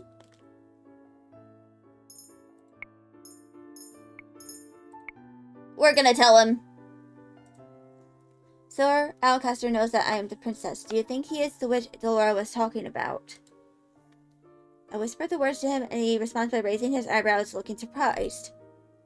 What makes you say that? This isn't it just because of the standoffish way he acts, is it? You don't believe me. Rod sighs. I never said that I didn't. It's just that we can't blindly accuse anyone without any real proof. Rod stares at me for a few moments and then closes his eyes, his eyebrows slightly furrowed with thought. Sir Fitzgerald also remembers who you are. I do not want to be suspicious of Fritz, but I don't think blindly trusting him would be right either, given these circumstances. I accidentally muted my mic, like after putting away my pencil case to grab my fucking chapstick. Just gonna apply it, because my lips are really dry and chapped after all this talking. You need to stay vigilant around him. If anything happens, you can come talk to me about it. You're worried about me? Rod averts his gaze from me. Of course I am. Wow, you're actually being honest. What? Rod glares at Sebby before pinching his cheek. Anyway, I must leave now. I have a dance to practice for. Dance, but you already know how to dance. What do you have left to practice? Rod does not answer and only walks away. I decide to follow after him. Why did you follow me? I shrug. I went to see you practice. To be honest, I want to see him dance. I already know that Emmeline is very clumsy when it comes to dancing, but outside of the one practice with Emmeline, I've never seen Rod dance. Emmeline always gloats on his behalf, but I have yet to witness Rod's supposed talent with my own eyes. Our dance together was so short, I barely had any time to judge him. I do not practice with an audience. Why? It is my preference. Understandable. Rod is easily embarrassed. Rod groans and pinches one of Sebby's cheeks, glowering. Sorry. Rod reluctantly releases the bunny with a sigh. I notice you've been talking more lately, Sebby. Oh, that's because Rod has been saying things that contradict what he thinks or feels. Sammy makes a sound of defeat as Rod once again pinches one of his cheeks. Oop. Rod stares at me with wide eyes, and I stare back, beginning to panic. What's wrong? You smiled again. I put a hand to my mouth, flushing. I was smiling again. I never even noticed. It was a pretty smile, Princess, right, Rod? Rod quickly turns away, his cheeks slightly pink. I need to practice now, so I would appreciate you leaving. You did not even command me to leave. What a surprise. Emily said you were a really good dancer. I want to see it with my own eyes. Why, so you can judge me? Hold on, what's the... The scowl on Rod's face deepens. I almost smirk. Maybe he is reluctant to show me, but Rod is also full of pride. He is more likely to show me if I pose a challenge. You didn't even answer the question. And, are you underestimating my dancing? The others may have forgotten, but you still remember, do you not? I am a princess, and I was taught by the kingdom's best instructor. I say the words with pride, and I notice Rod's lips twitch in response. It actually makes me feel accomplished to get under Rod's skin when he is usually the one getting under mine. Having the best instructor does not automatically make you the best dancer. I'm pretty confident with my own skills. Say what you want, but I will refuse to believe you without any proof. I still say that I am a better dancer than you are. Rod steps forward and pulls me suddenly into his arms, taking me by surprise. He looks at me, clearly determined. Fine then, you'll have your proof. I'll make you swallow those words with this dance. Wow, you can really dance. We shall see. Rod starts leading the dance. He glides us into the imaginary rhythm of a waltz. Even without the music, I am able to count the steps in my head as I follow his lead. This is different from that short dance we showed Emma Lange. Rod's movements are graceful, his touch gentle as he leads me to an underarm twirl. Oop. When I come to face him once again, I notice the gentle way he stares at me.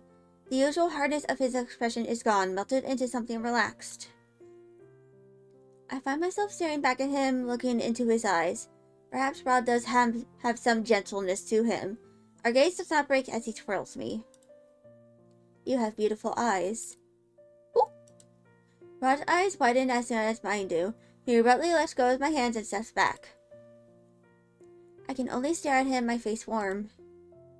It wasn't me this time! That was more than just a thought, I swear. Rod says nothing, though his cheeks continue to darken with embarrassment. Oh my. When I turned to look at Emily, she was hovering by the door! Excuse me. Rod quickly walks through the doorway and out into the hallway, leaving Emily and I alone in the room. What just happened? That was a wonderful dance. You were watching? I only just saw the last few minutes, but you know, the two of you really did look like a couple. It was sweet. A couple.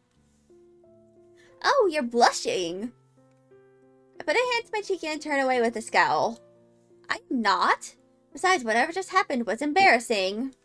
Do you like Rod? I stare at her. I do not. Also, are you forgetting that I am a maid who could not be with the prince even if I wanted to? He is grumpy and cold. And even though we are not blood related, he is still my stepbrother. If only Emily realized how crazy her words were in the light of the truth. Emily suddenly looks starry-eyed as she giggles at me. Love knows no boundaries, dear Scully. Besides, he seems to like you. Your brother hates me. Rod can be a contradiction sometimes. Sometimes he says the opposite of what he feels. It's only when you get to know him as well as I do that you realize what his truths are. I can't help but think of Sebi, who always speaks broad thoughts aloud when they are contradictory. He was always so mean to Viorica when we were young. He would always bully her for being a crybaby, even though he cried far more often. Just getting fucking roasted! And by his sister! But then I realized that he treated her more special than he did anyone else. Back then, I knew that he liked her. I thought that one day the two of them might even grow to love each other, but Emily lets out a long sigh as she directs her attention out of the window. His attitude toward her has changed ever since he was cursed. Then they grew even more distant when Viorica found a lover. Is that the reason you have been going to the toy shop with Prince Rod? Because you want to bring them back together? Emily nods. The three of us were best friends, the three musketeers. It's not the same without Rod. I keep on asking him what's wrong, but he refuses to tell me. He's always been stubborn, but it's not like I like him to keep secrets. It's really frustrating since I have no idea what I should do to help him. I thought he was just being stubborn with me, but apparently no amount of prodding, and even from his own family, will make him budge. Why is he being so difficult? I hope you don't mind me asking, but what do you know about his curse? Emily stares at me for a few moments before nodding. You're my friend, and I know that I can confide in you. I know that sometimes I'm not trusting enough, but I think Emily is still far too trusting. We only know that he has the mermaid's curse. I read this story so many times hoping that I can figure out some way to break his curse. I think back and realized I had actually read the beginning of The Little Mermaid a long time ago, but I did not have the chance to finish it because I was caught by Mother. The Little Mermaid is about a mermaid who trades her voice for legs, right? Yes, and she does it so she can be with her prince. Rod's voice was taken away, but I'm sure that he was given something in exchange. I've heard that the curses are derived from the original tales, but they are twisted in some way to the format of the curse. I'm not solely thoughtful. I have a strong feeling that Rod's curse is related to Viorica, but I cannot draw the connection. But still, Viorica might be the key to understanding his curse. If Rod will not divulge anything, the next best chance we have of understanding his curse might be going through Viorica.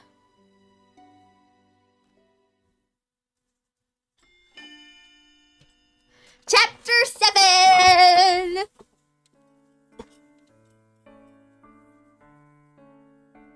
It is time to do an intermission. I'm going to stretch and stuff, and just like do activities. That will take me like a short amount of time to do. I'll be back in a few minutes.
I am back. I am rotating an idea for a pre-existing OC in my head, but I must stream. So I shall do it later, because I need to look something up. Today is the first time that I am leaving the palace on my day off. Usually I choose to stay inside. Whereas the other servants leave to go home, I never had seen any reason to leave, as this has always been my home. And the merchant has never been home. Besides, it is not as if I wanted to return. Not after that conversation we all shared last time. Thus, I have spent most of my days asking questions about Mother's reign, inquiring when and where I can. The opinions do not surprise me. I was so scared of her, one wrong move and she would have you thrown in prison. The townsfolk would always wait for her to pass by before leaving their houses. She was a tyrant. The kingdom is a better place now that she's gone.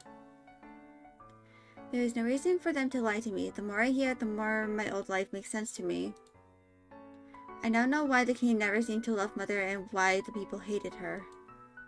And the reason people looked at me with such fear. However, it has been months since I had been glared at in public.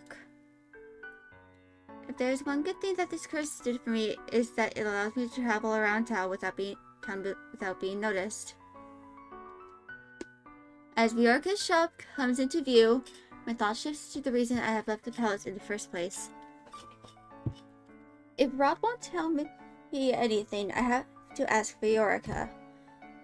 She must be related in some way to his curse. I paused outside the door to the toy shop. With a deep breath, I pushed the door open. Welcome! The moment she sees me, her expression becomes confused.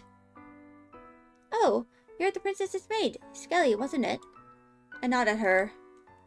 You've never come in here alone before. What can I help you with? I want to ask you something. It's about Prince Rod. Prince Rod? Did something happen to him? Is he okay? He is fine. She sighs with relief. Now what is it that you would like to ask?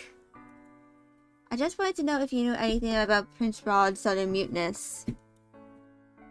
Viorka stares at me for a few moments before she shakes her head. I only know that it happened soon after I met my fiancé, Desmond. What reason do you have for asking? Well, I tried to think of a plausible explanation for this, and I immediately considered Emmelange. Viorka is Emmelange's best friend. Surely she would be willing to help if she knew I was doing this for Emmelange. Prince Rod has been very quiet recently. Princess Emmelange has been worried sick about him, but he refuses to say anything, even to her. I have been trying to gather information that might be helpful in discerning the cause. I stare at her expectantly, hoping that my gaze holds nothing but determination. Finally, Viorka smiles. She's lucky to have a dedicated friend like you. I'm still not accustomed to the fact that Emily considers me a friend. Before she became the princess, I was her first confidant. We were like sisters. But now that she's living in the castle, we no longer have the luxury of spending so much time together. I worry about her constantly. Even around me, Em always tended to keep her problems to herself at first. She doesn't like to bother other people with them. It's hard to not agree. With the way Emmelange was always smiling before, I never thought she had any problems in her life. It was only recently that I discovered that she was hiding all of her loneliness and pain behind a smile.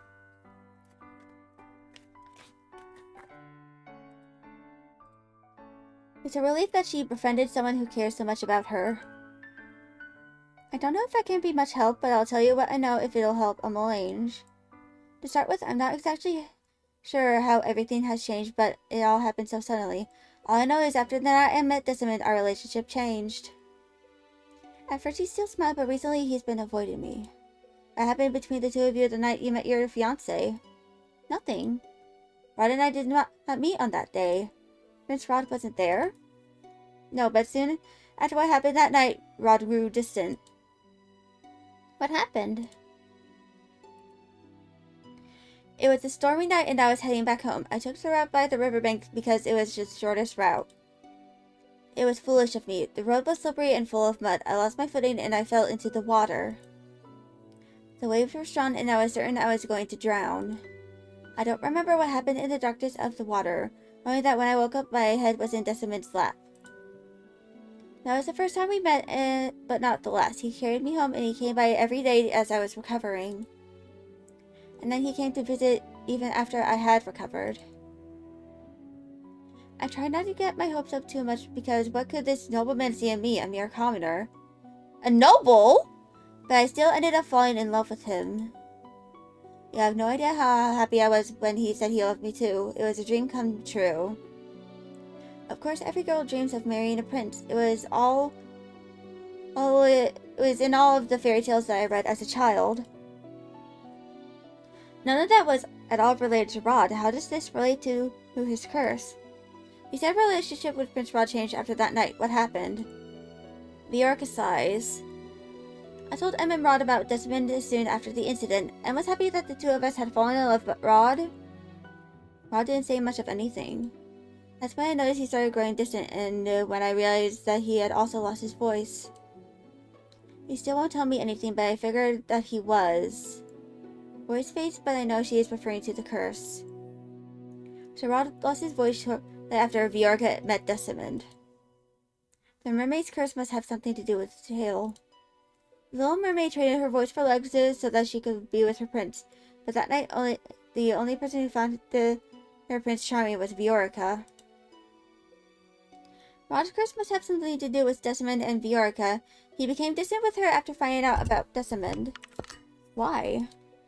Then there's the fact that he still spoke to Viorka even if he was distant. It was only when he found out about their wedding that he became so cold. I frowned as I tried to organize my thoughts. How did it get to be this late? I'm so sorry, but I have to close the shop now. Sorry for the story, I know it has nothing to do with Rod, but it was after that incident that he began to act strangely. I don't think I was much help, but... I shook my head. You have told me what you could. Viorka walks me to the door, opening it so that the both of us can step out onto the street together. I really hope that you're able to help Emalange and Rod. I hope so too. Did you see Ophelia the other day? I catch sight of the two noble women sitting on a bench together, not too far away from the toy shop. They are referring to Ophelia without her title. How disrespectful. Who would have thought a peasant like her could almost look like royalty? But her dress. As the queen, she ought to be wearing silks rather than satin. I do not know why, but I bristle at their comments. Everyone is entitled to their opinion, but the fact that they are speaking so bluntly in public means that they have little worry of being overheard. I'm still not sure what the king saw in her. Well, you know what they say about ladies lacking in natural beauty. Her talents must lie in other, more persuasive areas. She must be very persuasive indeed if the king saw it worthwhile to marry her. As the two women left, I feel something hot begin to burn in my stomach. Viorka takes in a sharp breath beside me. Since I became a maid in the palace, Ophelia has been nothing but a kind to me, a mere servant. She has all the right to flaunt her status and title, yet she remains humble. I now know that this is why everyone at the palace loves her. Common women like her can only keep a man's attention for so long. I start walking towards them without thinking. Skelly, I wouldn't. You have no right to say those things about the queen. The two women are clearly surprised at my interruption. Both of them glare at me. And you have no right to eavesdrop on us. Eavesdropping? Anyone could have heard you. Their mouths fall open. One of the women looks at me for a long time, then sneers suddenly, as if something had occurred to her. I thought you looked familiar. You're the crown princess's royal maid. I see you always following her around when she's in town. This is none of your business, girl. Why do you care so much for our opinions? Perhaps it's because the girl idolizes the queen, thinks she might also go from rags to riches. What? Oh, you do have a point. You stand and advance towards me. Do you want the prince for yourself, girl?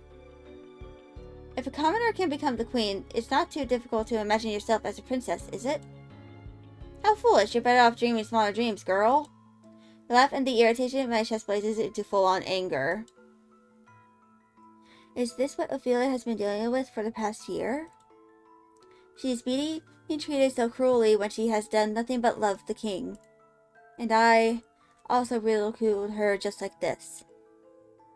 I forced myself to look at the cruel woman as I moved my hand to the pendant hanging around my neck.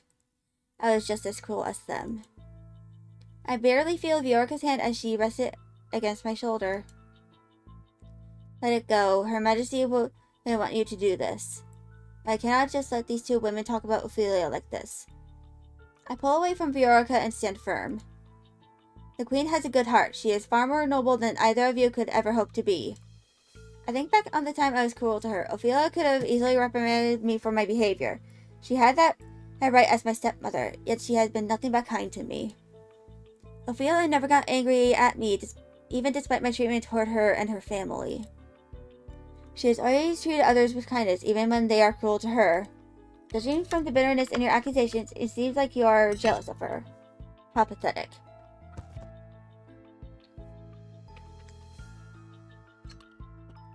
The other woman rushes towards me, and my free hand instinctively moves to hold her hand just before her palm reaches my cheek.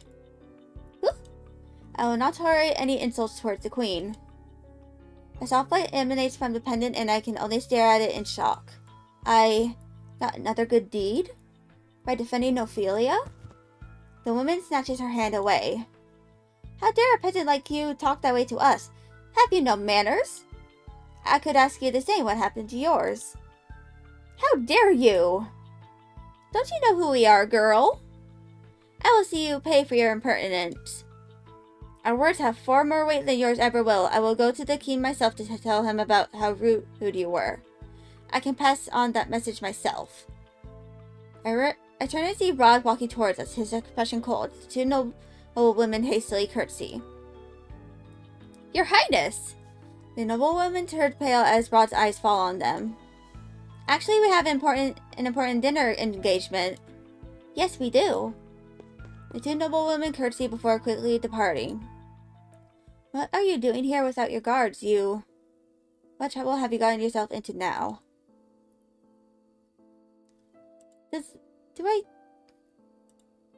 Okay, It says not tell him. It's nothing. If you refuse to tell me what happened, I will have to assume that the noblewomen were telling the truth about you. Skelly has done nothing wrong. In fact, I think Skelly only did what you or Emmeline would have done had you heard the awful things those women were saying about your mother. What? She stood up for the queen when she didn't have to. Then why didn't you just say so? Would you have believed me? Rod drops his gaze from mine. You never gave me a chance to believe you, did you? You would have believed me? How am I to know that? Rod is like a walking contradiction. Rod glances up again, this time to look at Viorica. We shouldn't keep you from returning home, Viorica. I'll take Skelly back to the palace. Viorica's eyes narrow and she looks ready to say something, but Rod has already reached out for my hand to pull me along behind him.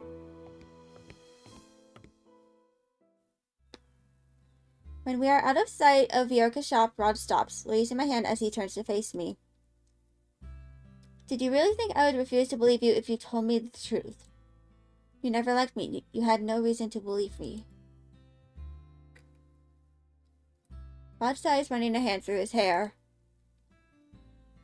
I told you that I would help you break your curse, right? The offer alone should be enough for you to know that I... Rod turns away, suddenly looking embarrassed.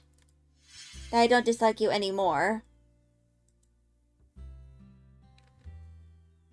You're expecting me just to assume that? How would I know unless you made that absolutely clear? Well, I'm making it clear now. I understand. Anyway, thank you for standing up for my mother.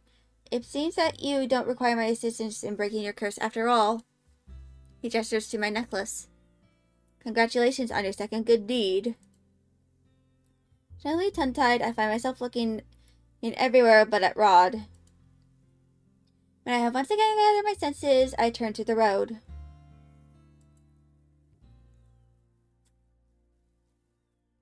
My eyes narrow as I recognize the path we are on. This is not the way back to the palace. No, it isn't. We're going to the Marchen. Why? Because I was on my way there before I was forced to take a detour because someone was drawing attention to herself.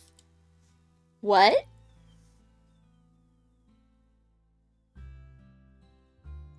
But Rod ignores me and we walk the rest of the way to the Marchen in silence. Also, I'm consuming a honey stick right now. Kind of like helping to try and coat my throat. Waltz is the only person in the reception room when we enter. Prince Rod? Princess? It's a little late for the two of you to be here.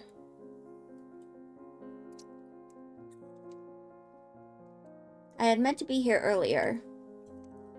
Is Lady Parfait here? Waltz nods. I'll go get her. Wait here. As soon as Waltz leaves us alone, Rod turns to me, his expression rigid. Rod steps closer and grabs my shoulders. What? Ooh. I wasn't able to say so earlier because we were out in public, but you should know just how much danger you're in now, and yet you thought it was okay to go around on your own? It was my day off today. It's not unreasonable for me to want time for myself. Time to yourself? Don't you understand the meaning of be careful? Well, why would you do something as foolish as going out into town alone? I can't help but bristle at his tone. Why are you so angry? Because you're... Rod trails off and looks away. Because you're family. So you are finally acknowledging me as family? I notice his cheeks turning red. To be honest, you're less of a family member and more just important. Important? Because of all that you do for Emma Lange. You're important to my sister. He looks uncomfortable as he says the words, and I cannot help but marvel at his embarrassment. Why is he so embarrassed? But Rod changes the topic as he turns away from me. Why were you with Viorica? I can only think of one reason you'd speak to her. My curse. You thought you'd find out about my curse through her. I shrug. I can only assume that your curse has something to do with Viorica. I look up when Rod said something, then stare at the curious sight before me. He has taken Sebby off his shoulder and is holding the doll in his hands, away from his face. The two seem to be engaged in some silent conversation, then gently Sebby speaks words I can hear. This is the right thing to do. You need to let her help you. Rod bites down his lower lip before briefly closing his eyes. Eventually, he returns Sebby to his usual spot on his shoulder and turns to me. Fine, you're stubborn and you're not going to quit investigating until I tell you, are you? You're right. Viorica is the reason I was cursed. Rod sits down on the settee and lets out a heavy sigh. His eyes are far away as he speaks to me. I was in love with Viorica, but I wasn't brave enough to tell her. I just followed her around like some kind of puppy. One day, Viorica hadn't come home and it was raining very heavily, so I went out to look for her. I found her walking along the bank of a river. I called out to her to tell her to be careful, but I don't think she ever heard me. She slipped and... Rod swallows. He clenches one of his hands into a fist. She fell into the river.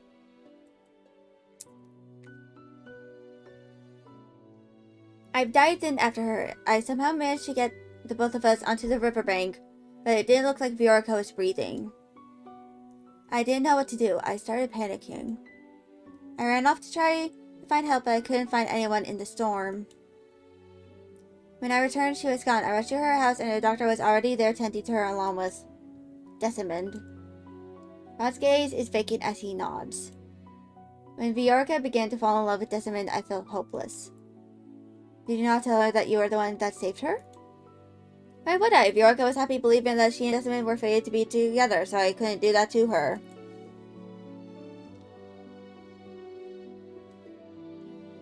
But surely if you told her... Rod interrupts me. I want the people I love to be happy. I don't care if their happiness causes me pain. I'd rather bear that alone instead of bringing down those around me. My chest aches as I watch Rod's face. I never would have guessed that Rod would be so selfless.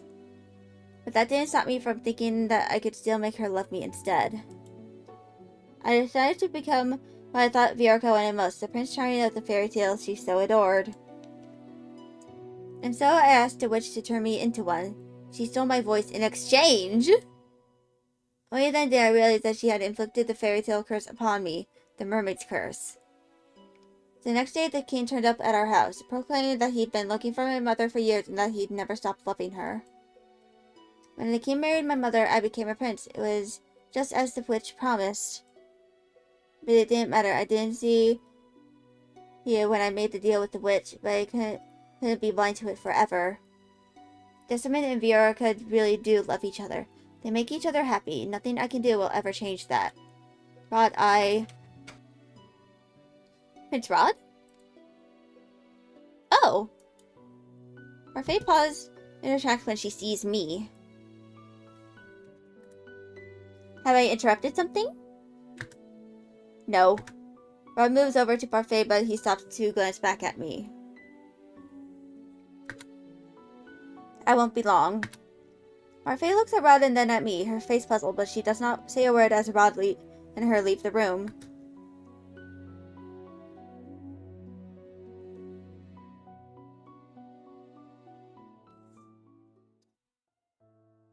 I did not get the chance to discuss Rod's curse with him later that night, nor did I get a chance to speak with Parfait and Delora about my suspicions of Sir Alcaster.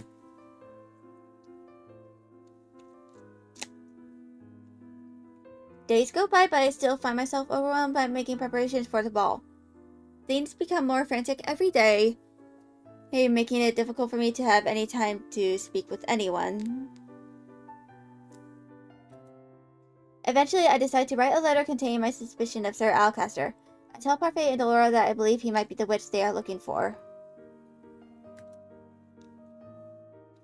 I also add that I believe Fritz might somehow be involved, though my suspicions are not as well founded with him.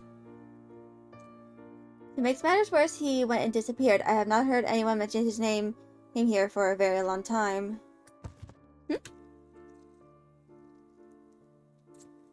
I am forcefully pulled from my thoughts when I collide with someone. The linens I had been holding scatter over the floor. Excuse me, I did not. I look up and my voice trails off when I see who I bumped into. Lost in your thoughts? Sir Myrthos looks at me, something veiled in his smiling eyes. I suppose those are the linens the queen asked for? Yes, please excuse me. I begin gathering up the linens, but as I reach out for one, Sir Myrthos picks it up first. Allow me to help you. I will be fine. But this was partially my fault. Let me assist you. I bite my lip and do not protest as Sir Myrthos helps me gather the rest of the linens. I am contemplating my schedule for the rest of the day when I realize that Sir Myrthos has been talking. I don't suppose you have any idea on who that maid is. Maid? There's a cold amusement in Sir Myrthos' gaze. Surely you've heard the rumor of the young prince having been seen with a royal maid somewhere around town. Rumor has it that Prince Rod has found love among the common folk, much like his royal stepfather has.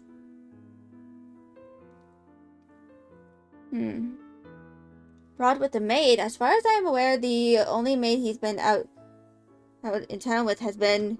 I freeze as Sir Myrthos straightens, patting down his clothes for dust before holding out some of the linens for me. If this is true, I wish him the best, though I wish he would be more discreet about it. A royal scandal is the last thing we need right now. Oh my god. I shakily take the linens away from Sir Myrthos as he inclines his head to me. Have a good day. Out to the dining hall in a haze. My mind following with the implications of what Sir Mithras just said. I'm sure it was one of those noble women who spread this rumor. Ah, thank you for bringing these to me. Just leave them on the table. I curtsy after placing the linens down as commanded. If that is all. Skelly. I strain at the tone of Ophelia's voice when I look up to see that her expression is carefully still.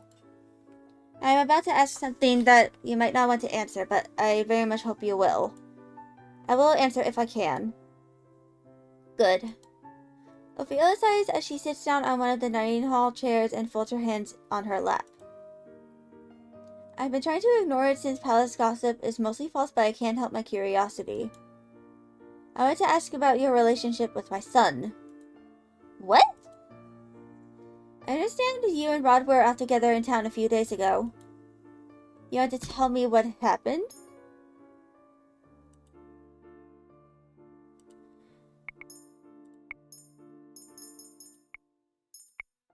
Let's explain the situation! If Ophelia is asking me about these rumors, then I can only imagine what sort of story those women made up. Prince Rod was just on his way somewhere when he chanced upon me. When he saw that I was in trouble with two noble women, he stopped to intervene, that is all. Rod said the same thing. Then why did you ask me, Your Majesty? To see what you thought about the situation. I don't think anyone should get a say in what your relationship with Rod is.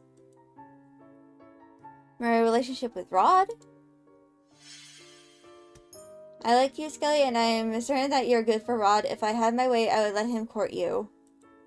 Ah! Holy shit! Approval of the mother. I feel heat in my cheeks as I trip over my words.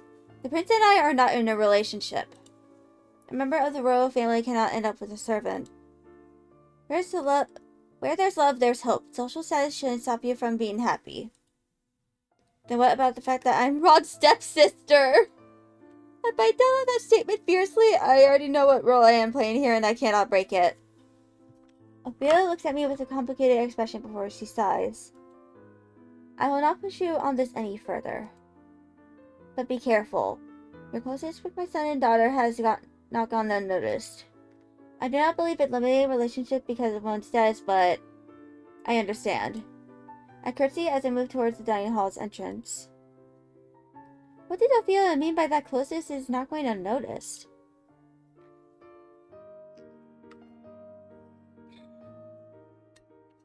Later that day, as I am walking outside the throne room from Emmeline to finish one of her classes, two maids walk toward me and stop in front of me. Skelly, isn't it? What is it? I have already finished all of my tasks for today. Oh, I'm sure you have. Probably rushed through all of them so that you could hang out with the prince and princess tonight.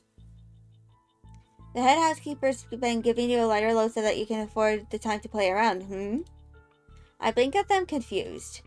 I have no idea what you're talking about. Don't play dumb. All the servants know what you've been doing.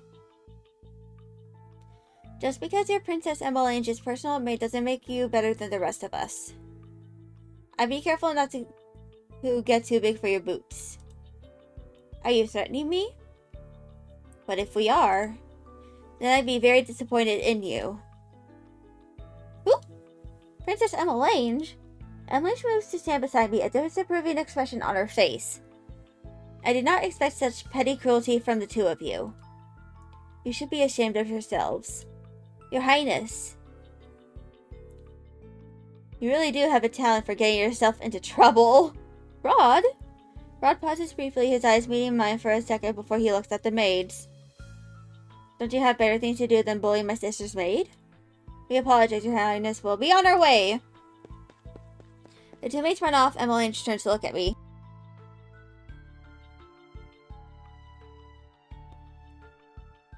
Are you okay? I'm about to answer when I notice that Rod's abruptly walking away from us. I frown at his back. Had he only just started being nice to me, and now that he's going back to as if I don't exist? What did I do? Emmeline puts her hand on my back and gently pushes me forward. You wanted to ask him about something, right? I could see it in your eyes. Emmeline smiles as she pushes the door to the throne room open. I have a few more questions to ask my teacher. I'll be a while. but she disappears into the throne room before I can finish. I glanced down the hallway. Rod just disappeared down, and then back at the throne room. My thoughts just whirled together in a vague mess until I make my decision. Wait! At the sound of my approaching footsteps, Rod turns to look at me. He scowls, but he does not say anything.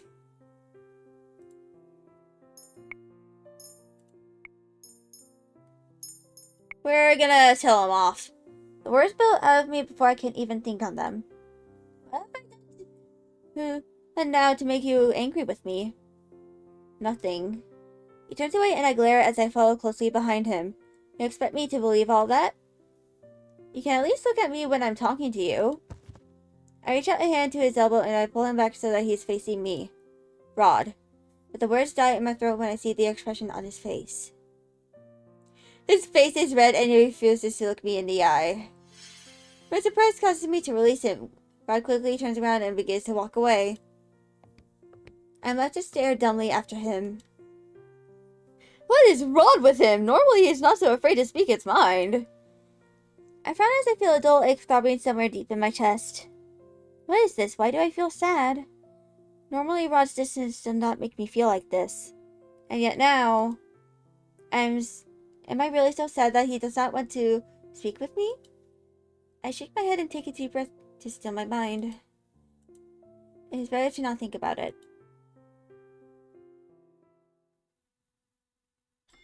Hoo boy! Chapter 8! It's time for the ball!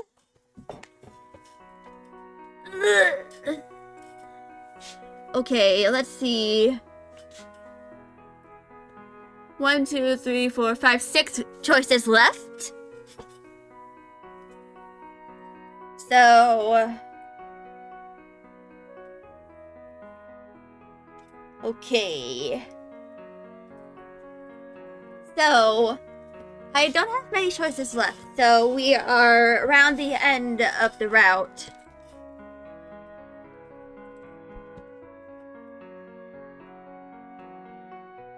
I'm going to favorite the guide that I've been using so I can find it later.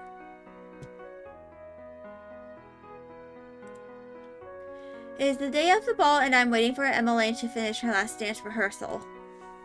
The lesson was over an hour ago, but Emily remains here to continue practicing the steps. Meanwhile, I am preoccupied with the thought of Rod's curse. I cannot believe that Rod traded his voice for a title, so the reason the king was able to find Ophelia was because of Rod. It is a little difficult to wrap my head around the implications, but one thing bothers me. Rod told me why he has the curse, but he gave no explanation as to how to break it. How did it go in the original fairy tale? Emily finishes up the last 2 steps of her routine before walking over to me. I hand her the glass of water I was holding for her. Thank you. Emily must notice my curiosity because she stops to look at me quizzically. Is something the matter? I read a little bit of that fairy tale but never finished it. Can you tell me the whole story of the Little Mermaid? The Little Mermaid? Emily takes a seat on one of the chairs bordering the throne room and gestures for me to take the one opposite her. Telling a fairy tale is always a good way to wind down.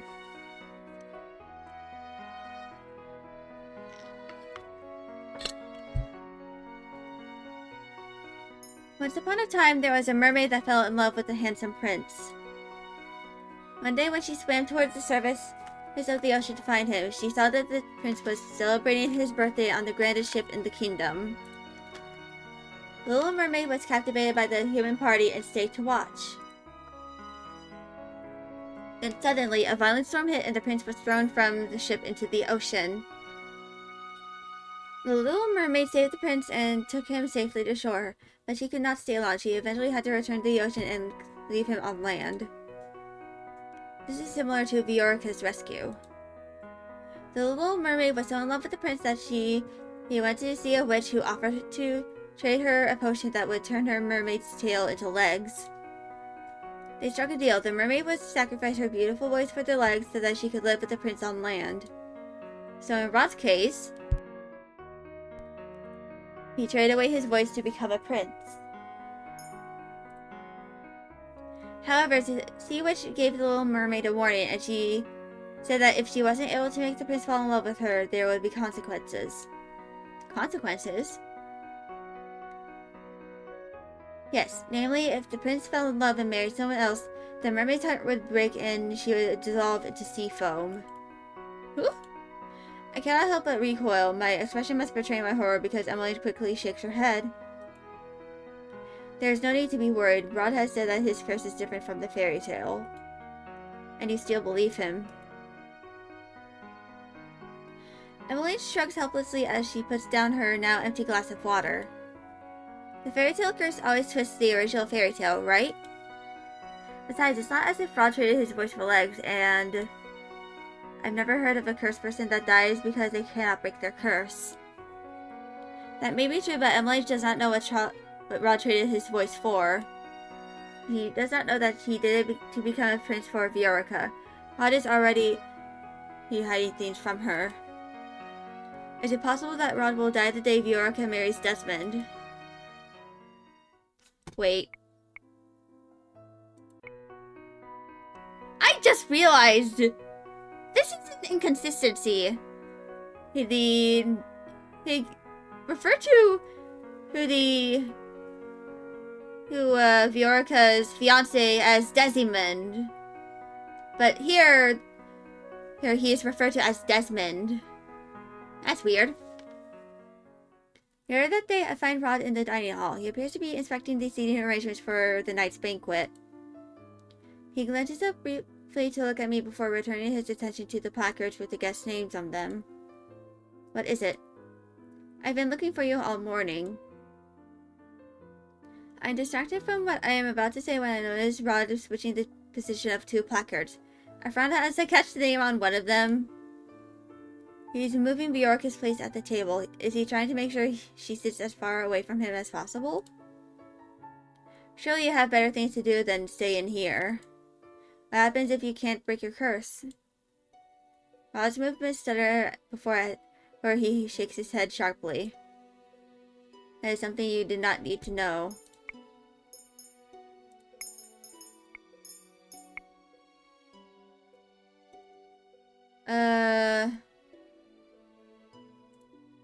Let's plead with him. Something aches deep down in my chest at Rod's coldness. Please. Rod startles so strongly that he almost drops the placard he's holding. Please tell me more. We've been partners for months now. But I barely... Yes, I know that it is an unusual partnership and most of our helping each other has been subtle, but... I am only one good deed away from breaking my curse while you seem to be no closer to breaking your curse than when we started. I will do whatever I can to help you with the curse, Rod. So please let me help you. Silence falls. Moments later, Rod sighs and looks away from me. Some unspeakably sad emotion shines through his eyes. Even if I wanted your help, there's nothing you can do. Dread settles in the pit of my stomach at Rod's words. Could I be right? Will Rod actually die if he does not manage to break his curse? Emily told me the story of the Little Mermaid. She said that the mermaid dies if the prince marries someone else. Rod, when Viorica marries Desmond, will you... My voice trails off when I hear the sound of the door behind us. Oop. Is it Ophelia or the king? Rod pushes forward and grabs me before I can glance back at the door. Ow! I become aware of a weight holding me down to the floor. The impact of the ground against my head blurs my vision, making it impossible for me to see what is happening at first. Am I underneath the dining table? I struggle to try and sit up, but the weight pushes down on me again, forcing me to be still. Quiet. Rod, why did he push me underneath the table? I'm about to ask him aloud when the sound of footsteps silences me. I cannot help but remember what Sir Mithras was saying about rumors. If Rod and I were seen alone together by the servants, the rumors no doubt will get worse. But why is Rod doing this? I stay quiet as the people that enter the dining hall begin to talk. How strange for this place to be empty at this time of day. There is a pause and then another voice speaks up. You better have good news for me, Mithras. Sir Alcaster and Sir Mithras? Rod's hands tighten on my shoulders. Everything is as you requested, Sir Alcaster. there should be no issues. There better not be. You disappointed me before, Mithras. I would be careful not to try my patience again. Yes, Sir Alcaster. Sir Mithras sounds oddly subservient. But why? The two of them are both ranked equally, and neither of them should have to answer to anyone other than the king. Unless Sir Alcaster is truly the witch and is forcing Sir Mithras to obey him with a spell. Wait a few minutes after I leave. We should not be seen together. I do not hear Sir Mithras respond, but I can hear Sir Alcaster leaving the room. Sir Mithras sighs out, but is otherwise silent when he leaves the room after a few moments. I exhale fully as the door finally closes behind Sir Mithras. This is bad. I was so engrossed in Sir Alcaster and Sir Mithras' conversation that only now just realized that Rod is hovering over me. Oops. Oop. Hey, are you alright? Are you hurt? You look a little... Rod suddenly pauses as he notices our positions. He stares at me for a few moments, eyes wide. He scrambles out from underneath the dining table, and by the time I do the same, he is standing far away from me, his gaze fixed on the wall. He is bright red! It would be funny if I weren't sure I was the same color. Rod clears his throat. It seems that Sir Alcaster really is the witch if he has the ability to make Sir Mithras obey him. Lady Parfait should be told immediately. Rod turns on his heel to leave the dining room. Rod, wait. But this is urgent. I can't just... When Viorca marries Decimate, will you die? Rod pauses for a moment, but I can tell from his pained expression that he will not speak. You're running out of time, Rod. My eyes split between Sebi and Rod. What does that mean? Nothing. He turns away from me once again and starts walking away. Well, clearly that means something! Rod. There must be something in my voice that makes Rod stop because he turns to look at me. Please stop running away from this. What would the knowing the answer achieve? Though Rod's words are harsh, his tone is soft. There is nothing anyone can do. Leave it alone, it's for the best. I cannot help but get mad at Rod's dismissive tone. I move towards him, frowning. How can he say something like that? You are not the only person that will be affected if you keep refusing to do anything to break your curse. Can you imagine what your death would do to your sister, to your mother? Losing you would only destroy them. Rod's face is suddenly inches away from mine. He places his hands to the wall behind me, caging me in. His face is flushed with anger, but the look in his eyes is tormented. My family has been dealing with the consequences of my actions for the majority of my life. Don't think that I don't know what effect my curse has on the people closest to me. Besides, I don't want to involve you in this too. His voice is a whisper, but I can still hear his words. Rod. Rod pushes away from me and stalks off as I stare at him.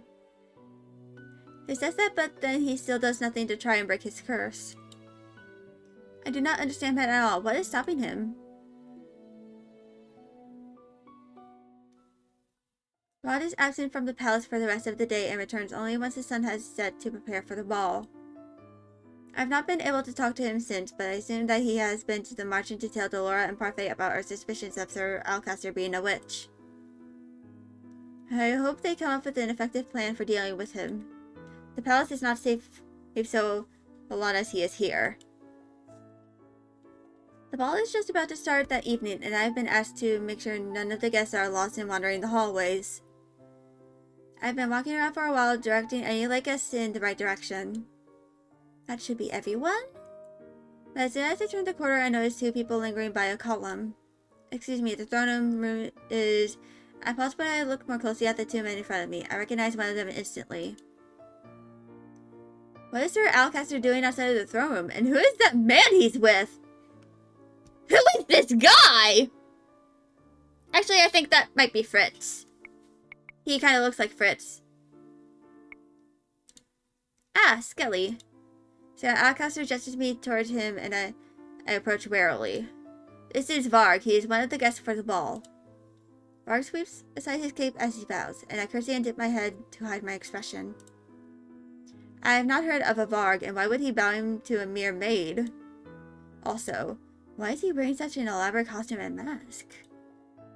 This is not a masquerade ball. If Varg is an acquaintance of Sir Alcaster, there is no telling what or who he truly is. Varg is one of the suitors for Princess Emmelange. Would you please escort him to the throne room? I will be along shortly. Varg's politeness is even more suspicious. Of course, Sir Alcaster. I meet Varg's gaze briefly, and I cannot help but frown at the way he is smirking at me. This way. Varg and I make our way toward the throne room. I cannot help but feel wary of the fact that he is following behind me where I cannot see him. If the maids are this lovely, the princess must be truly beautiful. God fucking damn it. Varg laughs and I grit my teeth at the sound. What? It was meant as a compliment. There's no need to look at me like that. Varg looks at me curiously. Are maids not allowed to speak in this place? I have nothing to say. Not the most cheerful person on staff, are you? Thankfully, the doors to the throne room appear as soon as we turn a corner, and I do not have to come up with a response to his words. We are here. I gestured towards the throne room and I moved to leave, but Varg's voice stopped me. You should, at the very least, escort me inside and introduce me to the princess, don't you think? Isn't that what a maid should do? Technically, that is the announcer's job. But Varg came so late that he probably already missed the introductions. I don't want to think badly of any of the servants at this palace. I take a deep breath to calm myself down before turning toward the doors. Follow me.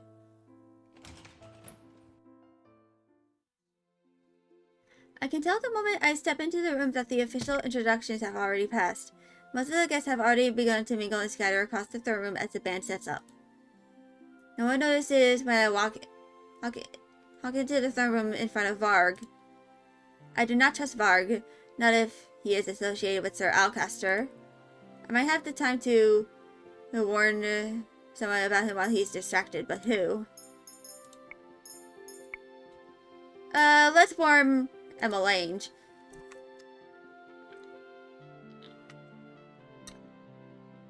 My attention is quickly drawn to where Emmelange is moving between groups of people, introducing herself and making light conversation. I know this will be frowned upon, but Emmelange's safety must come first. I make my way quickly towards Emmelange and curtsy just off the side, trying to draw as little attention to myself as possible. Princess Emmelange, may I have a word? Emmelange is clearly shocked at my intrusion, but she mastered it well. Excuse me, it appears my maid has something for me. I draw her closer to the walls where the crowd blocks us from view. I wasn't expecting you to be here. Not that I mind, but won't you get into trouble? There is no time for that. I take her hand in mine and look at her somberly. You have to watch out for this man in a mask. Sir Alcaster brought him to the ball. Why should I be worried then? I cannot exactly tell her that I think he is a witch right now. There are too many people looking. Just please be wary of him. I'm sure there's nothing to be worried about from anyone here, especially if Sir Alcaster is involved. On the contrary, if Sir Alcaster is involved, I would also recommend staying on your guard. Rod? I turn in shock to see Rod suddenly standing beside me. You should trust Skelly. Excuse me. Who? I jump back at the sound of Varg's voice. Rod takes a step forward and places his hands on my shoulder to steady me. I don't believe we've been introduced. Varg looks at me for a few moments, but I say nothing. He eventually turns to Emmelange, a wolfish smile on his face. My name is Varg, and you must be Princess Emmelange. The tales of your beauty did not do you justice. Emmelange flushes as Varg reaches for her hand. He presses a kiss to the back of it, still grinning. I can feel Rod tense behind me. May I have the first dance? Emmelange bites down on her lower lip as she stares at him. I have become acutely aware of just how quiet the throne room has become. She cannot refuse him with so many people watching her. I feel sick but can't bring myself to say anything more as Emmelange puts her hands in Varg's. I accept, Lord Varg.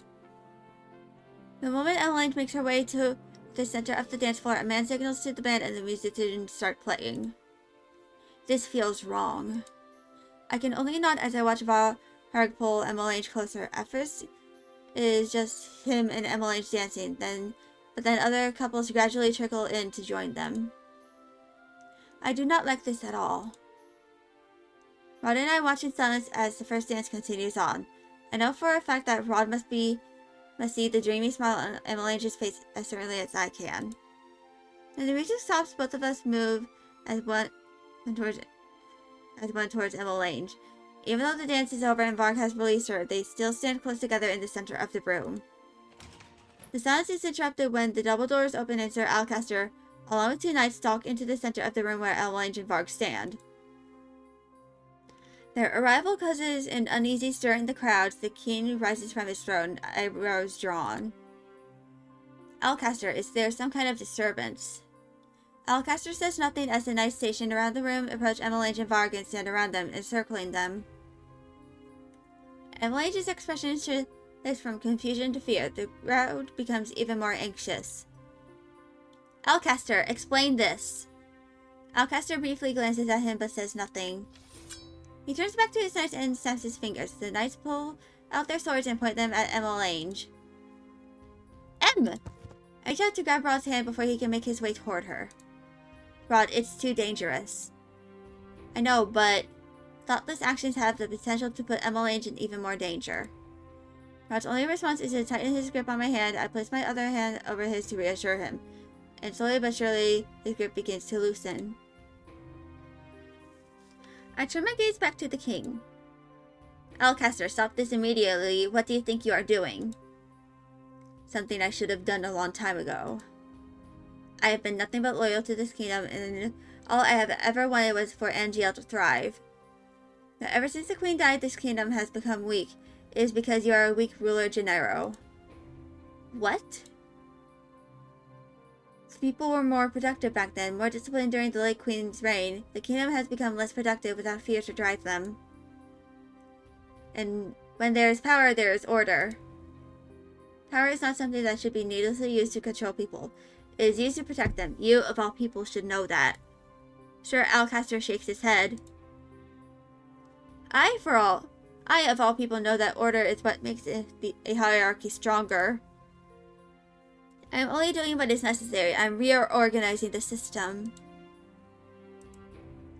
Hand over the crown, Gennaro. Sir Alcaster turns his head to Varg, who remains standing beside the scared Emmeline. You will obey me if you do not want your precious daughter harmed. Please leave my daughter out of this. Emmeline steps back, her eyes now brimming with tears. Varg sees the princess. As soon as Sir Alcaster gets the order, Rod immediately lets go of my hand and rushes towards his sister. Rod, no! I quickly follow after him, but Rod suddenly stops in his tracks. I bump abruptly into his back. Rod? Varg! Sir Alcaster's booming voice echoes around the room, which has suddenly gone eerily silent. My eyes move to Varg, but he is standing motionless. What is happening? Finally, Varg smirks. He steps to the side, standing in front of Emmeline as if to block her from view. Sir Varg.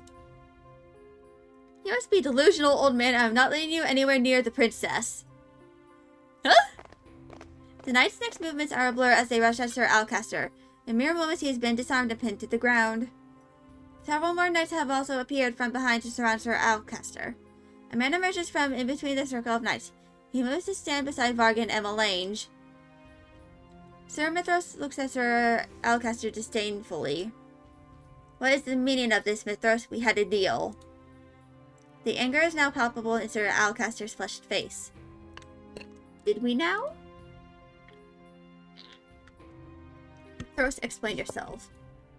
Sir Mithras drops to one knee in front of the king. Of course, your majesty. He raises his head slightly to look at the king.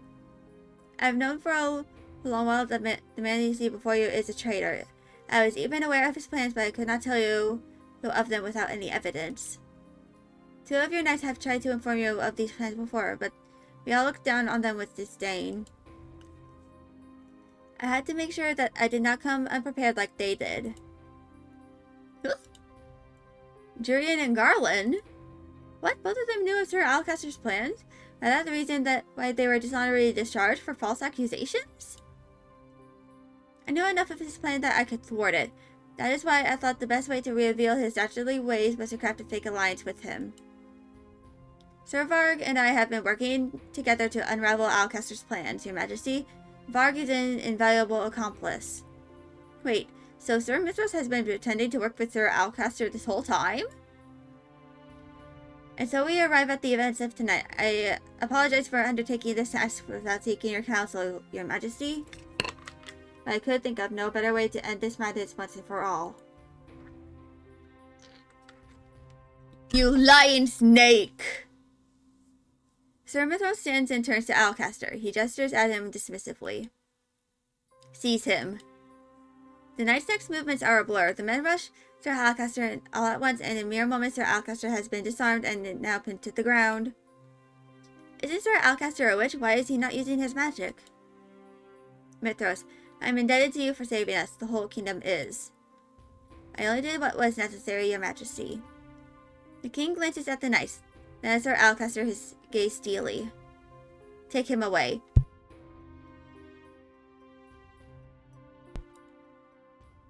Sir Alcaster struggles uselessly against the knights as they drag him away. He is nearly out of the door when he starts screaming at the king. Gennaro, you are a fool. That man is a witch, a snake. You cannot trust him. No, Alcaster, I was wrong to put my trust in you. Even as Sir Alcaster is pulled from the room, we can hear him babbling in the hallways about a witch. Sir Alcaster never used any magic to escape. Was he truly not a witch? Are you alright, princess? I am pulled from my thoughts when I hear Varg's voice. He is now trying to comfort a shaken Emma Lange. For a few moments he looks away and his eyes meet mine. He smiles, but it is fleeting, and moments later his attention is back on Emma Lange.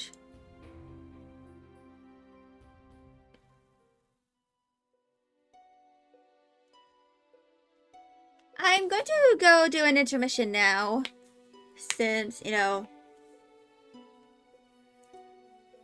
it's now third hour of the stream. So I'm going to do my intermission. Walk around. Probably have a little snack or something. But then I'll be back.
Want ibu din yan? Wait.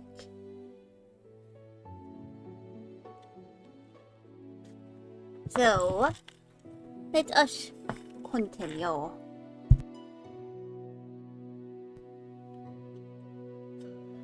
The ball comes to an abrupt end after Alcaster's stunned. He is thrown into a jail cell and promised a trial after a few days' time where he will be tried for treason against the kingdom. I still can't believe Sir Alcaster would do something like that, and so brazenly too. I wonder, what happens to Sir Fitzgerald? They say he vanished completely last night. Do you think he was working with his father? The truth is, I have no idea what to think. I thought that I had everything completely figured out. But now I have become more and more confused by the moment. Fritz was always loyal to a fault, but then Sir Alcaster was the same way with the king, and I've not seen, heard of Fritz for weeks. I cannot really say. Good morning, Princess Emmelange. Sir Varg. Varg was offered a room at the palace for a few days' visit. He's being treated as Sir Mithras' valued guest. I have heard from the other servants that he is Sir Mithras' relative who lives in the neighboring kingdom.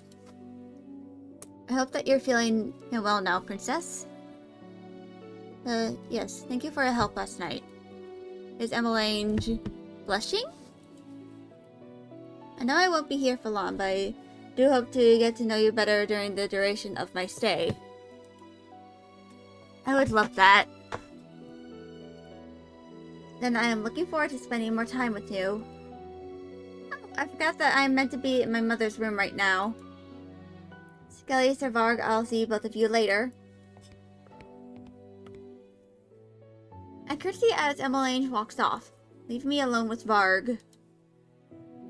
I cannot help but feel uneasy in his presence. Something about him puts me on edge. It makes me feel uncomfortable. Excuse me, I have errands to attend to. Wait. Before you head out, I have something to give you. Give me? Varg reaches into one of his pockets and withdraws a letter that he holds out to me. A letter? What is this about? Well, I guess you'll have to open it and find out. Princess! God fucking damn it! It's Fritz! I knew it. This is probably Fritz. I am calling it now. This is Fritz. He is in a disguise.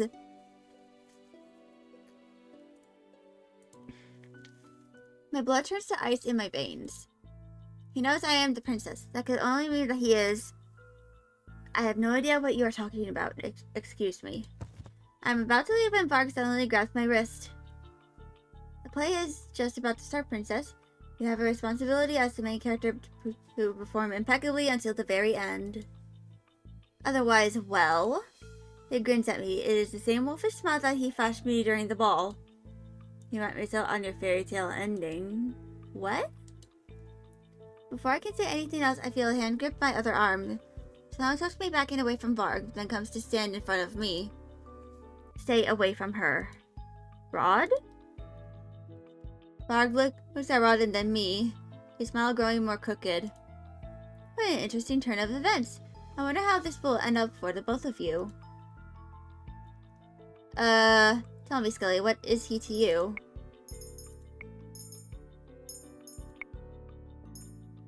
Silence.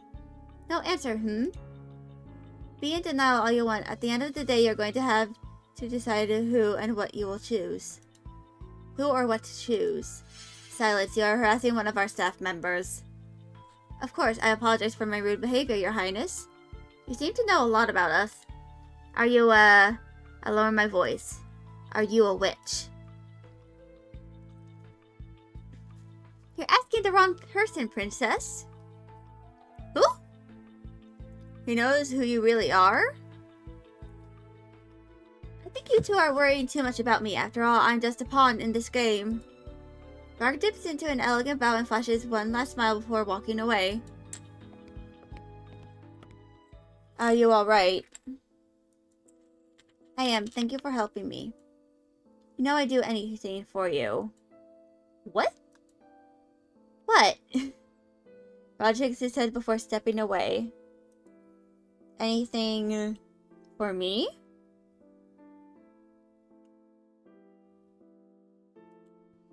Rod coughs, pulling me from the thought.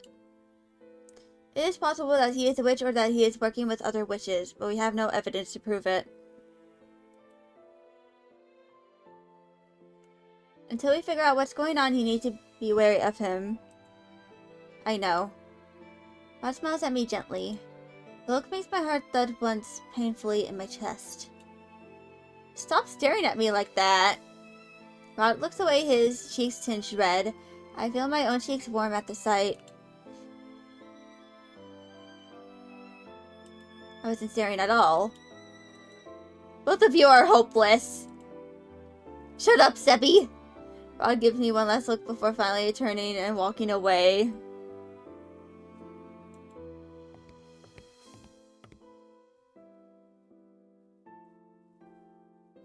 I place my hand over my chest where I can still hear my thudding heartbeat. This feeling. If it is what I think it is, then I have no right to feel that way about him. He is my stepbrother.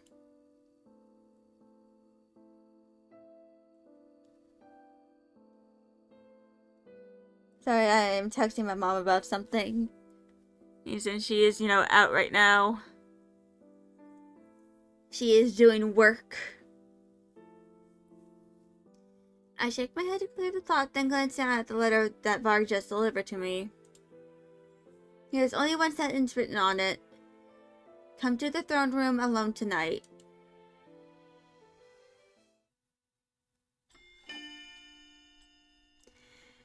The wedding! The throne room is empty when I arrive. I can only hope that this is not some sort of trap. Soon after I enter, the door squeaks open and a familiar face enters the room. Sir Mithros? Sir Mithros walks towards me. When he is close enough, he drops to one knee and bows.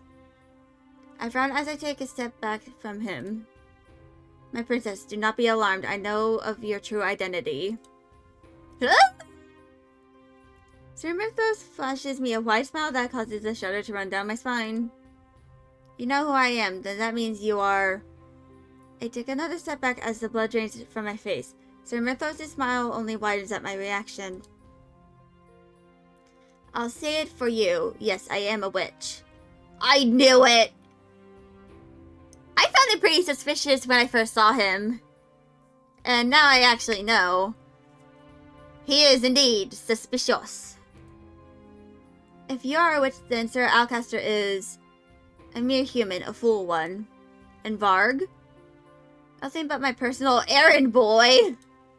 A thought suddenly occurs to me. If Sir Alcaster was plotting against the kingdom, then did Sir Mithros also punish Fritz somehow? What about Fritz? Was he part of Sir Alcaster's plans?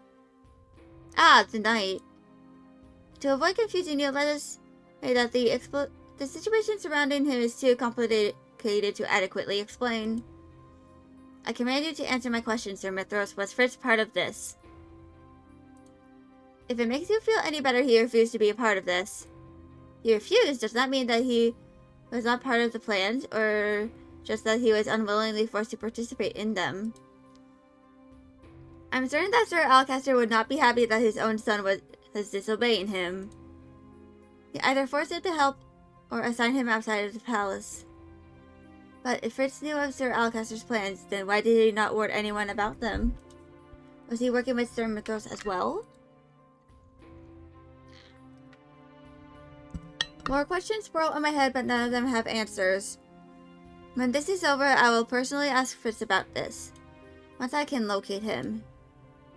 I shake the thoughts away and bring my attention back to Sir Mithros. Why bother with this reveal? What do you hope to gain from it? Before we start our conversation...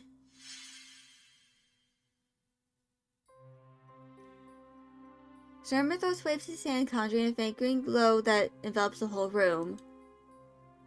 Just in case someone decides to eavesdrop, I wouldn't want any of your witch friends listening in on us. Who? Yes, I am aware that one of them has been snooping around the palace these past few months. Their snooping has made it more difficult to move around without exposing myself. Sir Mythos clicks his tongue in annoyance. Such a nuisance. He's referring to Delora. She and Parfait warned me before that there was a witch in the palace. Is Sir Mythos truly that witch? I never really trusted him, not even when I was a princess. Now that he has revealed himself as a witch, I need to know what he plans on doing.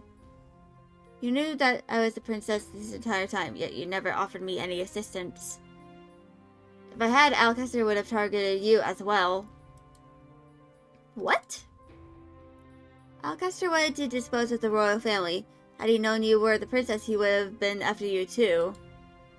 It would have been easier with no one remembering you as a princess. But unfortunately, Fritz told his father about you, thinking that Alcester might be able to help and protect you, and it didn't help that Varg confirmed it. Your mother wouldn't have been happy with me if I put you in harm's way. That is why I had to pretend not to know you in order to protect you. Sir Mythos is silent for a few moments before he speaks again. Revealing myself to be a witch was necessary. I had to make myself appear useful to Alcester somehow, after all. Then, of course, I learned of his foolish plan to steal the crown and decided to thwart him, though not before I stole something from Alcester first. I played him like the fool that he was. I told him that I would aid him with my magic so long as he gave me the knight's protection. Using magic is almost impossible in this place, so having the knights to back me up was crucial. Knights? What does he need the knights' protection for? What are his plans? Sir Mythos starts pacing around the room, his expression still calm. I found out that he planned to dispose of me after he obtained what he needed, so I disposed of him first. Alcester might have been able to convince me most of the knights fuck. Words. Redoing that line. Alcester might have been able to convince me most of the knights. Fumbled it again. Alcester might have been able to convince most of the knights to aid him by promising them promotions, but... well, my magic is far more convincing. Sir Mythos stops in front of me, his deadpan expression transforming into a smile. For now, let us desist speaking of my plans. The minute Alcester's plans were thwarted, I knew I had to contact you directly. I am happy to see you at the palace, Your Highness. Although... we really need to get you out of those clothes soon. A maid's clothing does not befit a princess like yourself. That does not matter. My priority right now is to break my curse. Ah, of course, they must truly have been frightened to feel the need to curse you. I feel an uncomfortable tug in my heart. To think that the Lucius Bearer would actually allow a witch to curse you. Sir Mythos shakes his head, disgust written on his features. When you suddenly disappeared that day, it was as if all traces of your existence had vanished.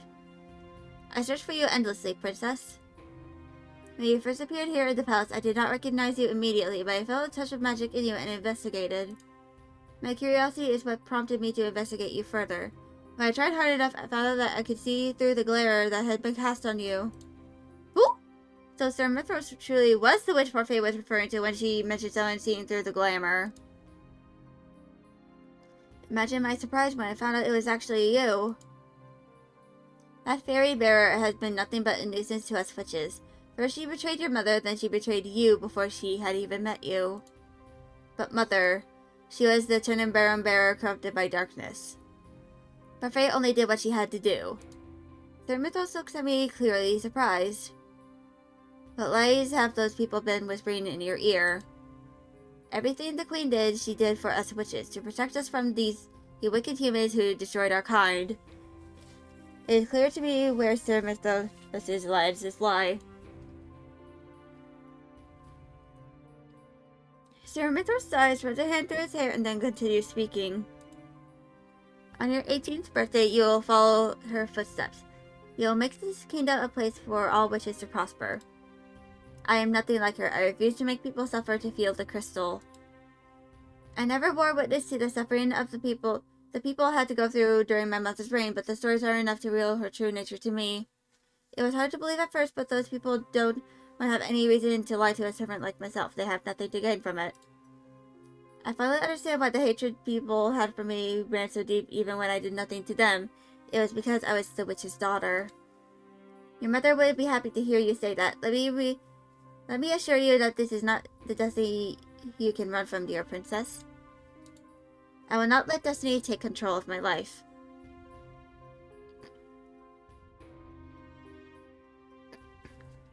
I feigned tiredness by releasing a long yawn. I'm sorry for cutting you short, Sir Mythos, but please excuse me. I'm getting tired. I'm about to walk past Sir Mythos when he starts speaking again, his voice a low whisper. I noticed that you have gotten closer to the family you so despised before, the prince included. I narrow my eyes at him. You care about him, don't you? I must confess that this surprises me, princess. Such a relationship would definitely be a scandal. Even if you two are not blood related, he is still your stepbrother. Whatever would your father say about this? I clench my fist. He has no right to lecture me. I already know that these feelings are wrong. I know that I cannot have them. I assure you that there is nothing between the both of us. Oh, is that so? Are those lies you utter just to convince yourself? This man is beginning to try my patience. Allow me to share a little secret with you, princess. I am not interested. I head for the door and reach for the knob. Oh, but I think it is something you would be most curious about. I do, after all, know the consequences of the friend failing to break his curse. I also happen to know that someone special to him is getting married tomorrow. My hand freezes. How do you know about all of this? I know all the happenings around this place. That is my job, princess. Now tell me, do you know the ending to the fairy tale of the Little Mermaid? My blood runs cold when I remember what Emmeline told me about the fairy tale. If the prince fell in love and married someone else, the Little Mermaid's heart would break and she would dissolve into sea foam. I conducted my own investigation and actually met the witch who bestowed the curse on the prince. In meeting her, I found out everything that there is to know about it.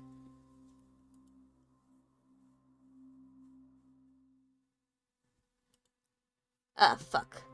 I missed that. I turned to regard Mythos with a frown. Ah, it seems I have finally gotten your attention. What do you plan on doing to Rod? Sir Mythos shrugs.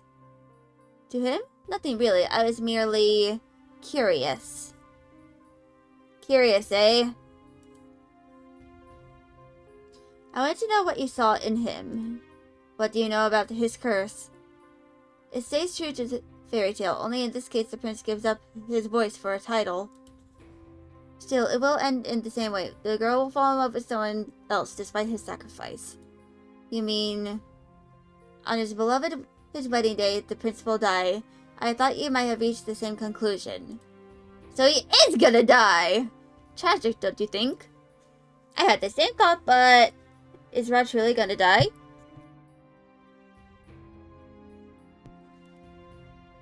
So the reason Rod gave up breaking his curse because he knew that Viorca would never love him back.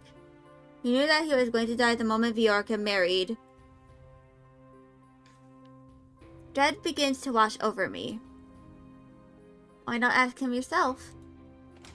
As if orchestrated by magic, the double doors open and Rod steps inside. When he sees me, his expression relaxes. I've been looking all over for you. I want to speak to you about my discussion with Lady Parfait.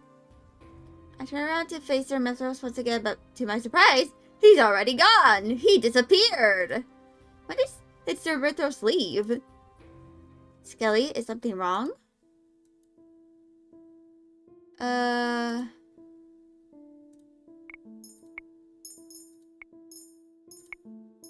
Confront. Is this how you really want things to end? What are you talking about? Have you even thought about what your family will feel after they find out that you lied about your curse? Oop. You are going to die when Viorica gets married tomorrow, am I right? That is why you told me that there is nothing that I could do to help you break your curse. Because there really is nothing you can do to help me. Viorica will never return my love. I already accepted my fate a long time ago. Lady Parfait was the only one who insisted that I find another way to break my curse. Because she refuses to give up on you, and I will not give up on you either. I've been aware of another way to break my curse from the beginning, but I would rather die than do what it is I need to do. Oh God, what is it that he has to do? Do what? Have you not read? Rod's voice trails off when he sees my confused expression. He clears his throat. Forget it. There's nothing more you can do. The reason I never told anyone the truth of my curse is because I never wanted anyone to blame themselves for not being able to help me. I was already a lost cause the moment Viorica really fell in love with someone else. I could never take the happiness away from her. Rod becomes silent, his gaze downcast. The vulnerable expression catches me by surprise. You should have told me about your curse a long time ago. How many times must I repeat myself? Telling you about my curse won't change the outcome. I could have tried to help you. Why are you so insistent on helping me? Because I care about you. Ooh! My face warms up when the words escape from my lips. Rod also flushes. What are you saying? That I am worried about you on Emily's behalf, of course. I do not want her to think that I let you die. Rod lets out a deep sigh. Just stop talking. You're in no position to tell me what to do. So, I only have two choices left that I need to make. So, I am soon getting the ending. Skelly. There is a hint of warning in his voice. Now you better let me help you or... Ooh. My words are cut off when Rod presses his lips to mine. Ooh. It's only a brief kiss, and when he pulls away, his usual somberness has returned. I told you to stop talking. Ooh. I can only stare back at him, baffled. Rod, you do realize that you just kissed the princess? Rod looks at Debbie, then at me, his face colors once more. He takes a step back, his lips pressed together. I'm sorry. Without any other warning, Rod turns abruptly and stalks out of the room. Debbie falls from his shoulder and falls to the ground, but Rod does not notice in his hurry to leave. I stare after him in shock. I can't believe he just ran away. I walk to where Sebby is and kneel down to pick him up. Are you alright? I'm fine, thank you, princess. Sebby tilts his head to the side. That Rod. I wonder when he will start acting like a man. Certainly kissing a girl like that is so unromantic.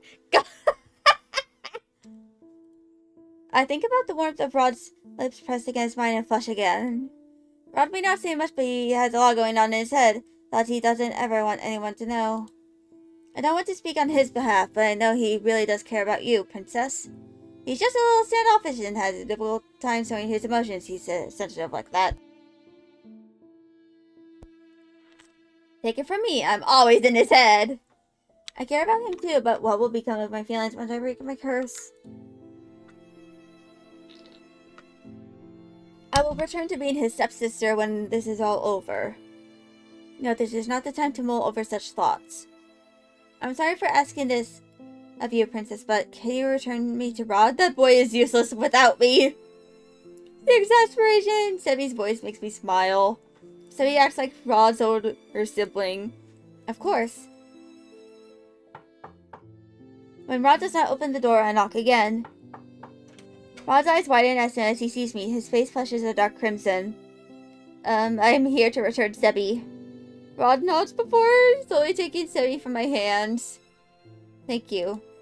Be careful not to drop me again next time. There's a hint of a smile on Rod's face as he taps Sebby's face. Sorry. He looks so much more at ease when he smiles. Rod faces me again with an apologetic expression. Hold on. Okay, Sorry, I'm just looking at the guide so I don't mess this up. I knew you did not intend to do that in the first place. The truth is, I actually... He trails off and then averts his eyes slowly to the floor. Suffice it to say, I'm not supposed to feel this way about you. What exactly are you feeling? God flushes a deep red before turning away. Don't ask me such an embarrassing question. The hovering silence becomes more pronounced as we both stop talking. You said you wanted to talk to me about something you discussed with Lady Parfait? Yes. I meant to tell you that Delora will be here tomorrow to investigate. Now that we know Sir Alcaster is not the witch, we have to start our investigations over. Actually, about that, I know who the witch is. Who? You do? It's Sir Mithras, he's the real witch. Sir Mithras, so when Sir Alcaster was throwing around accusations last night, they were true. Sir Mithras is also already aware that Delora has been investigating the palace. We need to warn her. Then I will send Lady Parfait a quick message. We need to keep our guard around him too, especially you. I'm sure he already knows that you're the crown princess. I nod in response. For now, we should wait for Delora to show up tomorrow. But it's getting late. You should go and get some rest. The moment he says the words, I realize he's correct. My eyelids are heavy. You're right. I think I shall take my leave. And I'm about to leave when Rod suddenly grabs my hand. I accidentally flashbanged myself with my tracking camera. I turned to face him. Skelly. This is the first time I've heard him say my name so warmly. I just want to... I can almost hear my heartbeat ringing in my ears as I stare at him with anticipation. But Rod says nothing else. Rod eventually releases my hand with a shake of his head. It's nothing. Is he truly sure that it is nothing? I cannot help but feel dejected. Good night, Skelly. Good night, Rod. Moments after Rod closes the door, I hear a familiar voice whispering in my ear. Ah, I see. I jump back in surprise and stare at him with wide eyes. Sir Mithras is leaning casually against one of the pedestals. So that is where the prince disappears to every now and then. I had no reason to care before, but now I see it. If my guess is correct, he's also in league with the Lucis Bearer. When I do not answer, Sir Mithras smiles and shrugs. Well, it does not matter. I glance around us and notice the green shield from earlier. Once again, no one will hear this conversation. Now that the prince has confirmed your doubts, what will the next course of action be? You want to help him break his curse, yes? Rod may have given up on breaking his curse, but I refuse to do nothing. From the way Sir Mithras is taunting me, he must know of some other way to break the curse. Rod will not be happy about this, but I need to use whatever means necessary to save him. Do you know how to break his curse, Sir Mithras? Ah, I will assume that you have not read the full fairy tale if you do not know. Yes, princess, I know. Tell me. Mithras cocks an eyebrow and waves a finger at me. Do you not realize by now how witches work, princess? I propose a deal. I will help you, but you must help me with something in return. Help you? If you're planning on betraying the king. I have no plans of taking the crown or harming any members of the royal family. What? Then what is it that you want from me? I prefer keeping you in suspense. I do enjoy surprises. You will find out the day after tomorrow. That is your 18th birthday.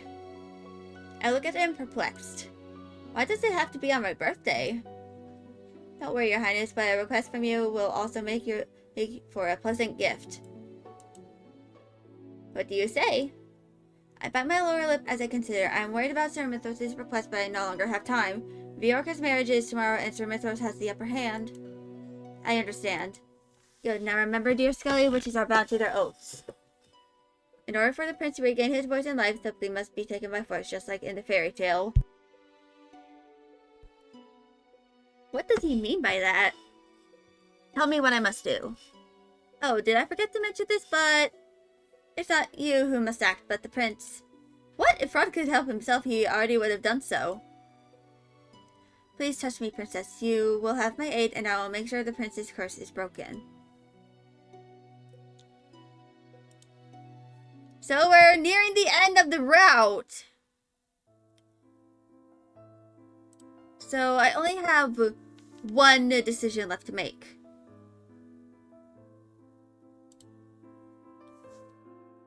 Today is Viorka's wedding day, and also the day Rod is destined to die. Sir Mithras explained his plan briefly last night. He told me that he would have a valuable item delivered to Rod that he would need to use to break his curse. He further explained that it was something he would need to use after the wedding. I tried to question him further, but he disappeared before I could, saying that he needed to start his preparations. I do not completely trust him, but I am running out of time and have no choice right now.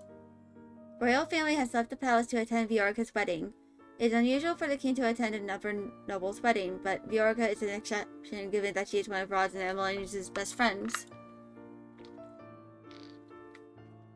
Despite Sir Mithras' reassurance, I am still restless.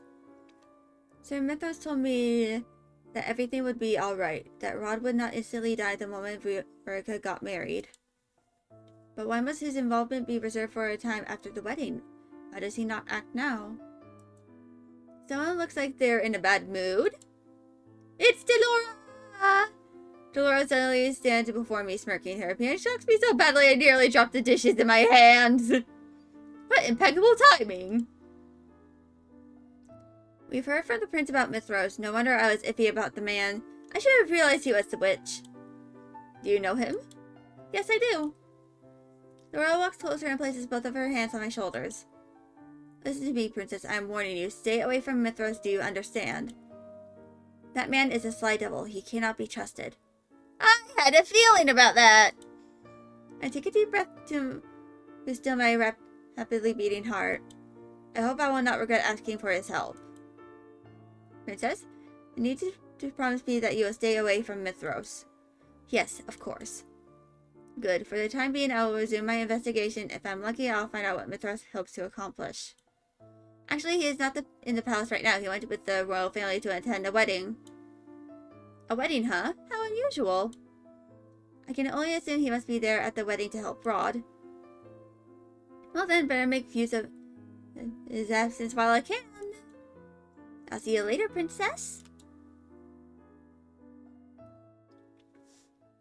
When I am left to my own thoughts, my mind returns to the issue of Rod's curse.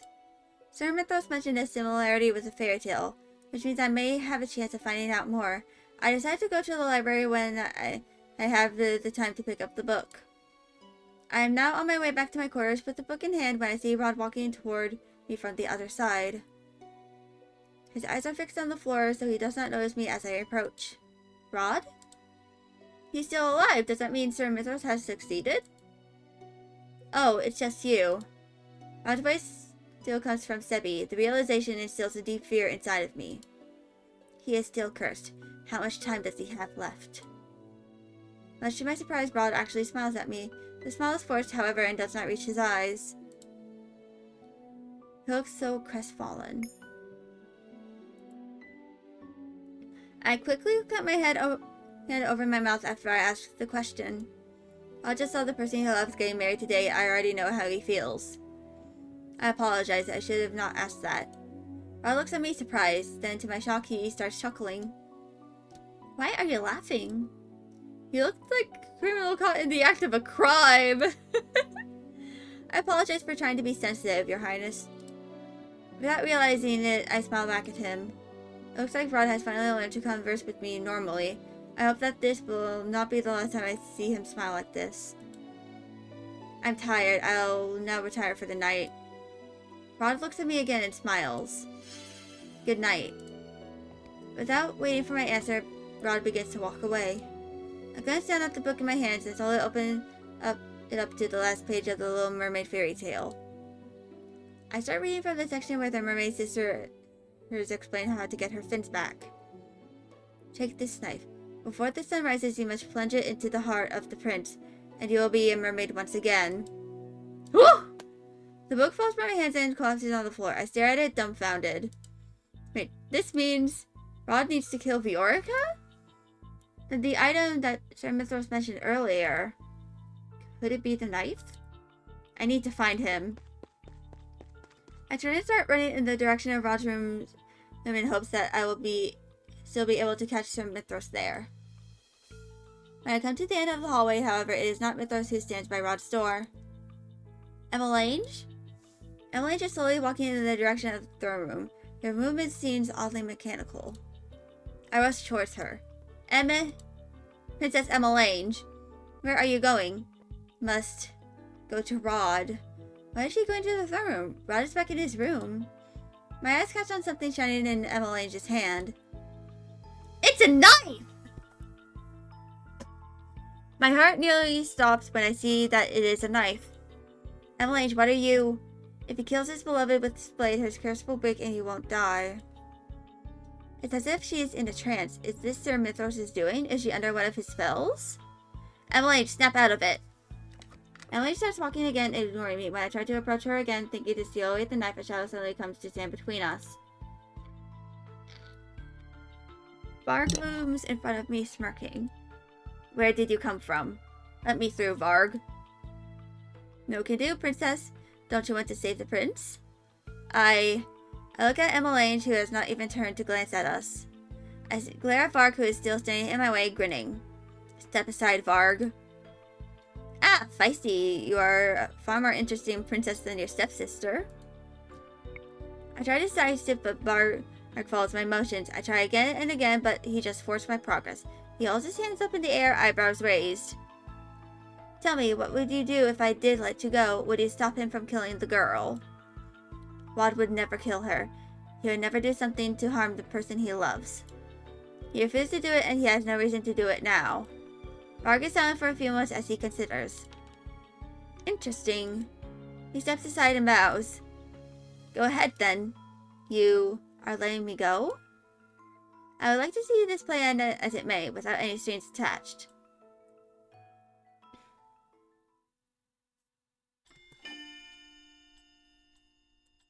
Chapter 10!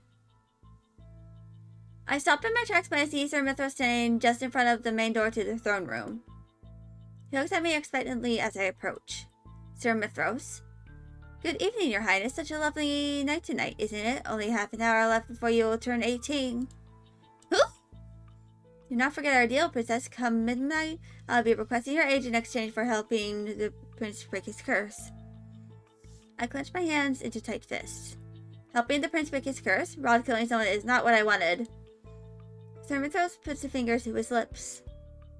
You wouldn't have wanted to attract the attention of the knights, would you? There would be quite a bit of explaining to do then. I glare at him, then take a deep breath and lower my voice. You did not tell me that breaking Rod's curse meant killing someone. Oh, but I'm only honoring my end of the deal. Perhaps you should have done your research before agreeing. The grin on his lips never wavers, but I see the amusement on his eyes. I relied entirely on the story Emily told me and that was my biggest mistake. I should have read the full fairy tale. But now it seems you finally know the full story of the prince's fairy tale, To break his curse, Prince Rod must kill his beloved with the knife his sister has brought him, just like in the fairy tale. Sir Mithros continues to smile at me. I realize that he is speaking slowly, like one would speak to a child. So condescending. No. Wait. I start to realize that Sir Mithros is purposefully drawing out this conversation to stall me. I need to go. Sir Mithros does not stop me when I slide past him to open the doors to the throne room. The first thing I see when I enter the throne room is Rod. He is standing in the middle of the area with Emmelange in his arms. Is she alright? Rod gently places Emmelange on the throne. He leans down to look more closely at her sleepy face, and then reaches down to take the object in her hand before he faces me. I can see the metallic glimmer in his hand, and I know that he is holding the knife Emmelange brought with her. Where did she even get this knife? He pauses to stare at it, then turns suddenly, eyes widening at some sight in another part of the room.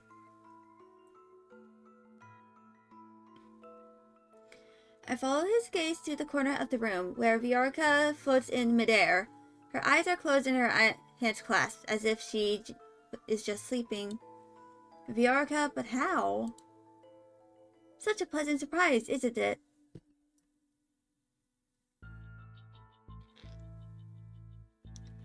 Sir Mithras walks into the room with his hands clasped behind his back. You. Good evening, Your Highness. Is this your doing? Sir Mithras just smiles at him pleasantly. Rod only glares back at him. Guards! Sir Mithras clicks his tongue and chuckles. My apologies, Your Highness, but no one will be able to hear you, no matter how loud you shout. Not even your witch friend will hear anything through my magic. He knows Delora is here. I glance around the room and notice that Sir Mithras has created a silent green barrier. This is the same magic he used yesterday. Now let us get back to the matter at hand. You are running out of time, Prince Rod. It would be a shame to see you perish here after the princess went through the trouble of asking me to save your life. Huh? What is he talking about? The princess didn't want you to die, so she asked me to help you break your curse. Sir Mithras spreads his arms, gesturing toward both Emmelange and Viorica. And so I have been kind enough to set the stage and gather its actors for what I hope to be a wonderful finale. I can't help but wonder how this fairy tale will end. Why would you do this? I did not know it meant killing Viorica, I swear. That is why I came here to stop you. I told you so many times that there was nothing you could do to help me, and yet you still refused to listen to me. Because I refused to let you die. Can you not see that you are important to me, Rod? Oh my, what a scandal. Skelly.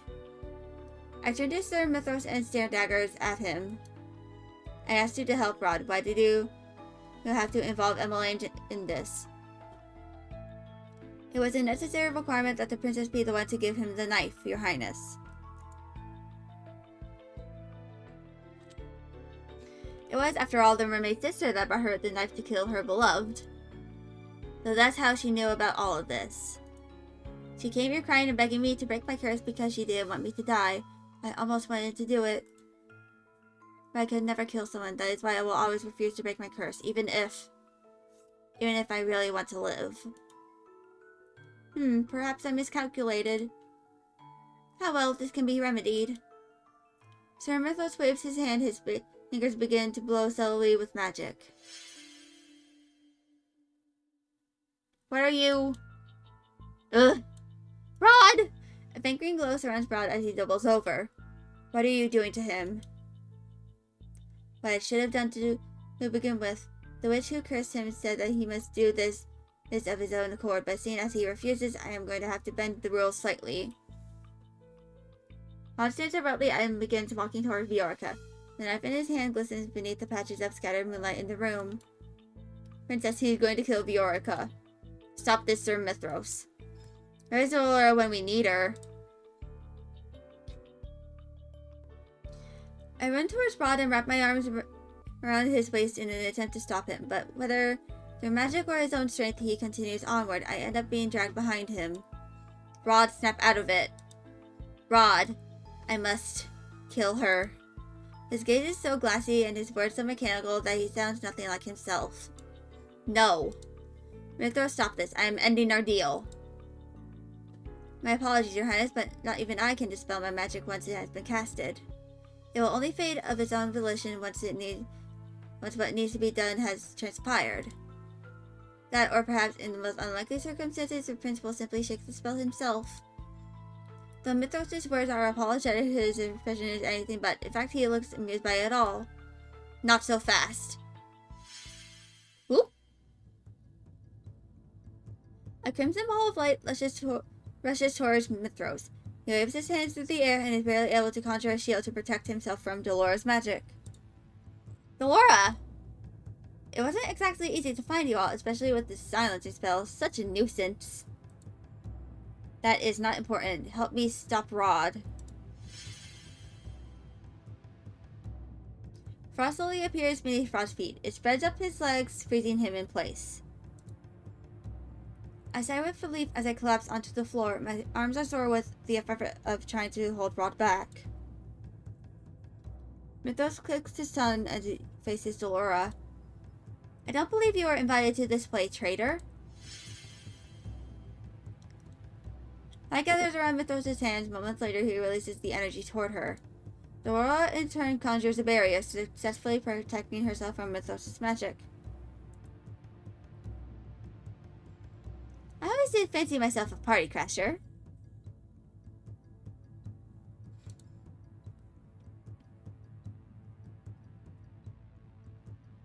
Still, to think that you were alive this whole time.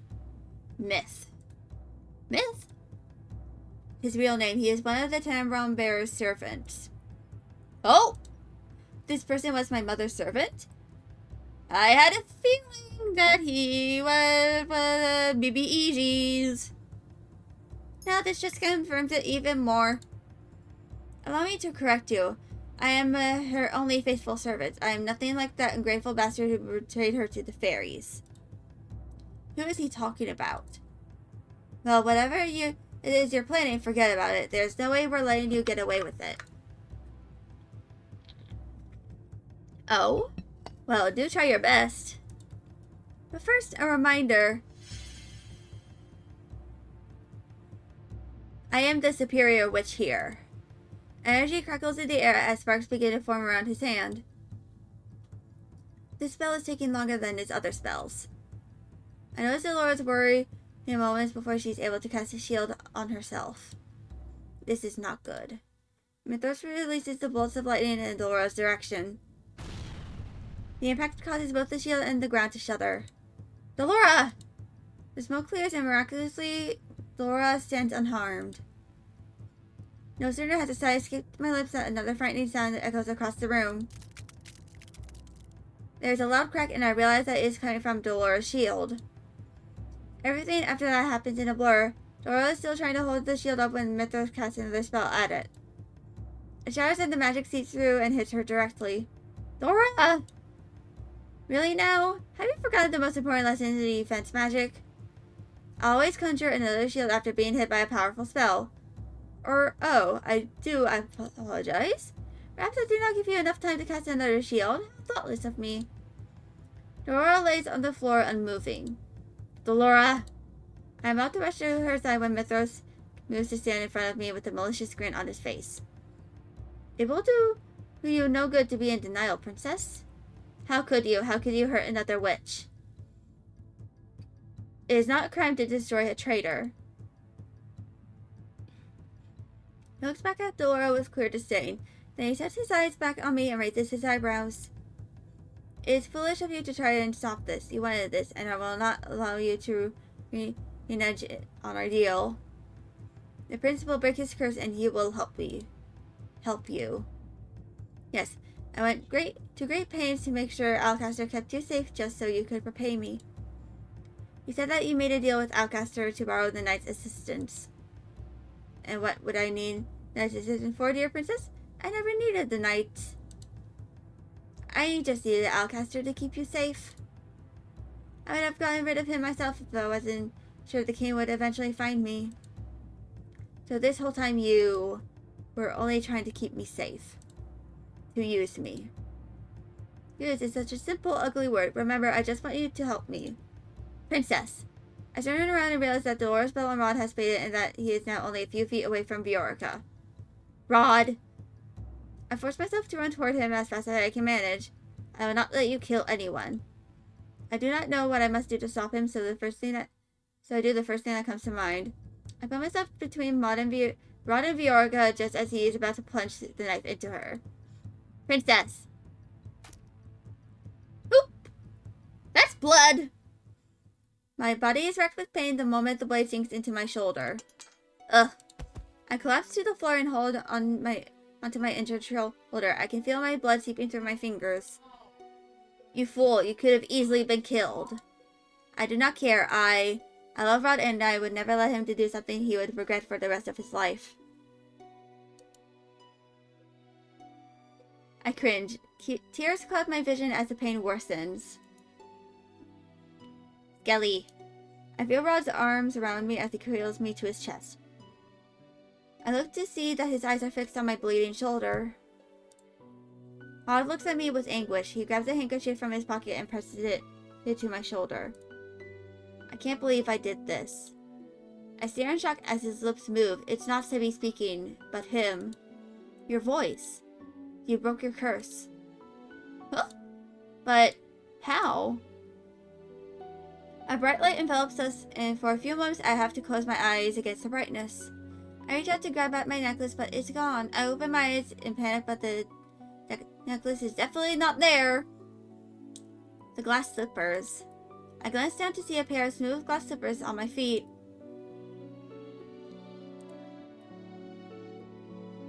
You broke your curse by breaking mine. I hear the sound of shattering glass and turn to see Mithra staring at a broken vial. What is that? Frost has begun to form at his feet and is now spreading up his legs. Oop. What is happening? Always have a backup, as they say. Seems like you're the one who forgot the basics of combat. Never turn your back on an opponent unless you're sure that they are dead. Your bloated ego does wonders in turning the tide of battle. Dora is now back on her feet and walking towards Mithros. She dusts off her dress as she moves. Delora is unharmed? You, but how? Did you really think I'd forget to conjure another shield? The frost has now made its way up Mithros' neck. Inconceivable! A lowly witch like you could never cast this powerful a spell. Dora gestures at the glass shards on the floor. That's where Parfait's new special potion comes in handy. It makes my magic more powerful. The second most basic lesson is to never underestimate your opponent. Looks like you were the terrible pupil. Mithros opens his mouth to speak, or perhaps scream, but by the time he opens his mouth, the frost has completely devoured him, leaving him nothing but an icy sculpture. Delora Skelly is... Has your bleeding stopped? I think so. I can't make out what they say after that. My world starts spinning and everything starts to blur, so I close my eyes. I feel Dolora's hand on my forehead. The warmth relaxes me somewhat. We got you, princess. Hang in there, Skelly. My body becomes heavier by the second I lean my head against Rod's chest, and then I feel myself falling into a never-ending darkness. When I open my eyes, the first thing I see are the soft rays of sunlight seeping through the window. I am in my own room. I attempt to sit up and cringe when I feel a sharp pain in my shoulder. I reach out to touch it only to realize that it has been neatly bandaged. Despite the injury, my body feels oddly light, stronger than it ever was before. I remember. I placed myself in front of Yorka to stop Rod from hurting her. But where did this energy come from? The door opens and Emmeline walks in with a tray of food in her hands. She stops when she realizes that I'm staring at her and neatly drops the tray and rushes in beside me. Skelly, you're finally awake! I was so worried about you! I'm so sorry. This was all my fault. What are you talking about? It was mine, not yours. I remember bringing the knife to Rod, but I can't remember much of what happened before or after that. Just that when I woke up in the throne room, I saw that you were bleeding in Rod's arms. I thought you were going to... The rest of Emily's word breaks into pieces as she begins to cry. I'm so sorry for forgetting about you. I made you work too hard while you're my personal maid, and... I shake my head with a sigh. It was not your fault that I was cursed, Emmeline. But... I'll get her tear-stained face. She was not at fault, yet here she is crying. She really is a good person. I spread my arms. Skelly? I turned away suddenly embarrassed. You look like you needed a hug. Emily stared at me for a few moments. I'm about to reconsider when I suddenly feel her arms around me. I am so happy. I hug her back and stroke her hair. I cannot help but smile at the warmth that spreads in my chest. Thank you. Emily pulls back, her face full of concern. What will happen to you and Rod now? I saw how close the two of you got. I saw how Rod looked at you last night. Wait, last night, so today is my birthday and the day I become the bearer. Is that the reason I feel so strangely energized? Oh! Emily walks up to one of my doll shelves and picks up the doll she had placed there months ago. Happy birthday! I meant to give this to you earlier as a surprise before you were cursed. Anyway, I know it's not as pretty as the other dolls from your collection, but I hope that you like it. It is beautiful. Thank you. I take the doll in my arms as a knock sounds on the door. Come in. It's Rod! He is here! He is alive! And no longer cursed. The door opens as Rod steps inside. His eyes widen when he sees Emmeline. Em? Oh, I was just about to leave. Emmeline slides off my bed and heads for the door, but before she closes it, she turns to us once again. I know how complicated this will be for the both of you, but I want you to know that I will support you. So my lips are sealed. Emmeline winks before finally closing the door behind her. There is an awkward silence in the room before Rod approaches me and sits on the edge of the bed.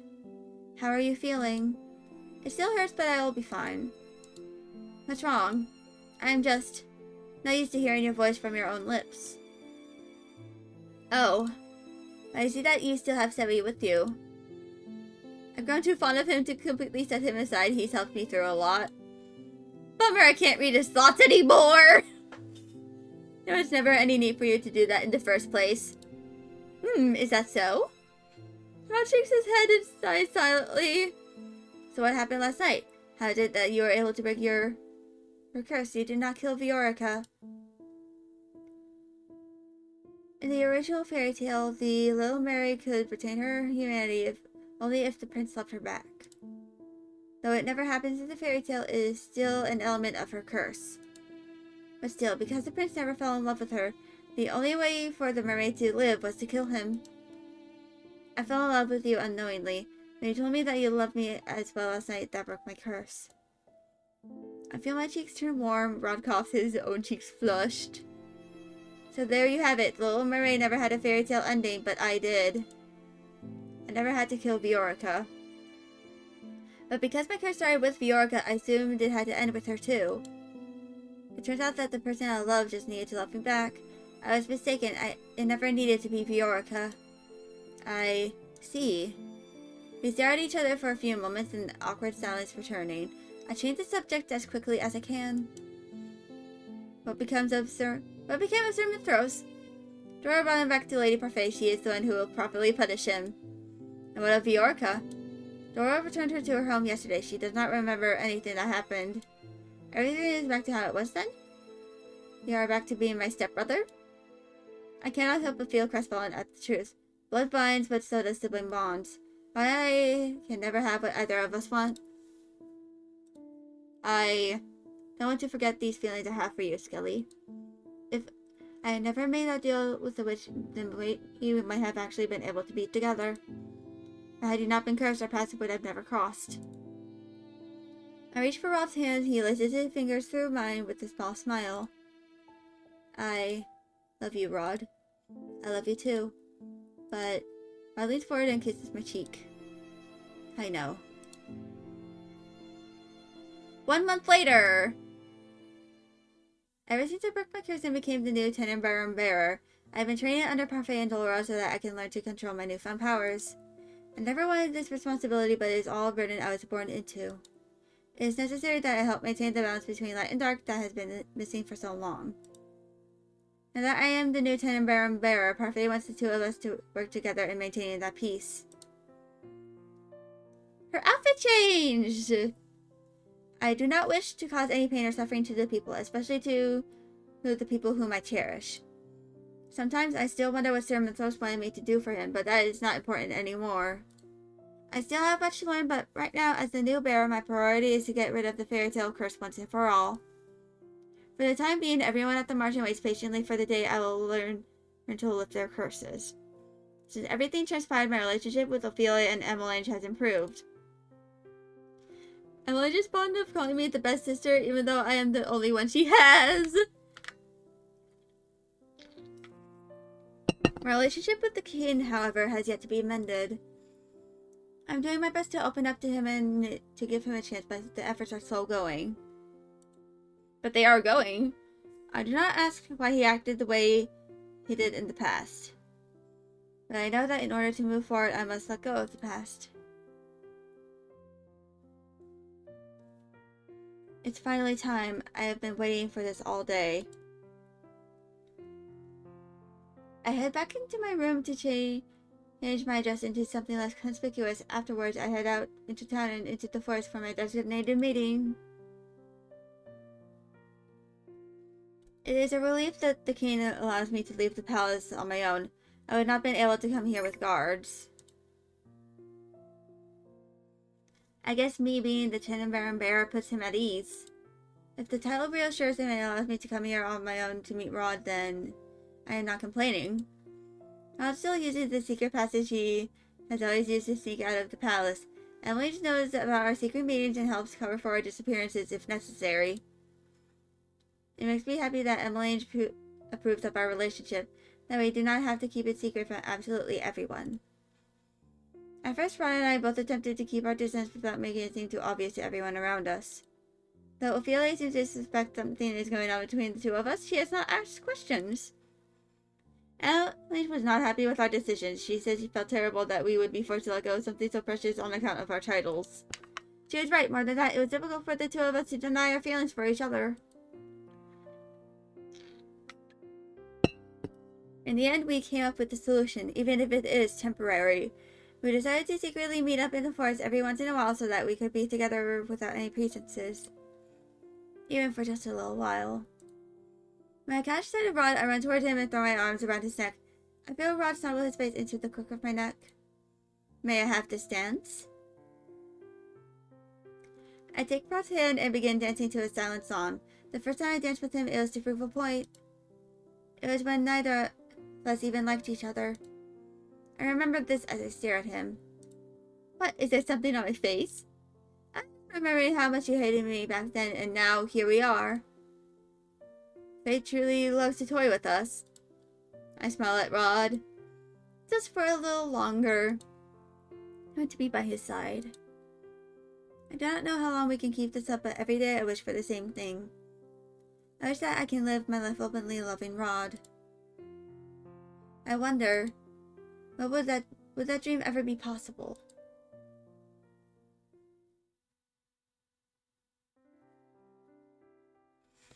And that is the end of that route. I don't think I'm going to play this game again on stream. I'm probably going to if I'm going to do the rest of the routes and stuff for all of the achievements, I'm just going to do them offline.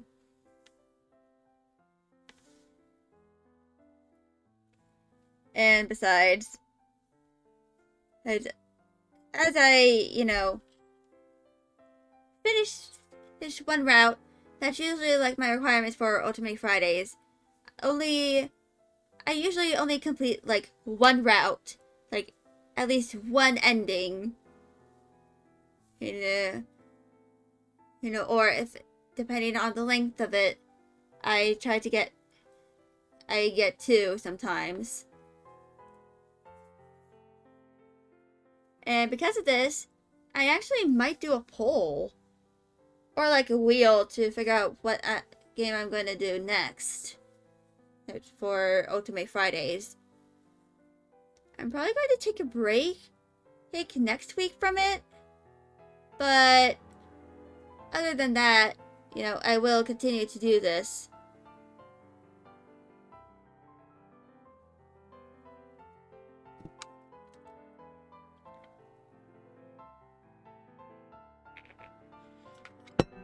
And medical?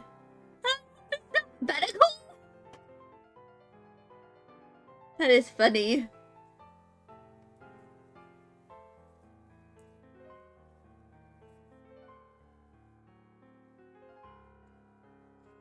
And I did experience scuff with this. This one. Daisuke?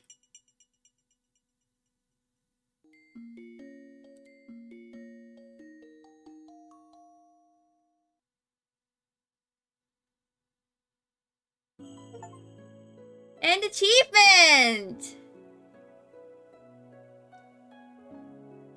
Oh!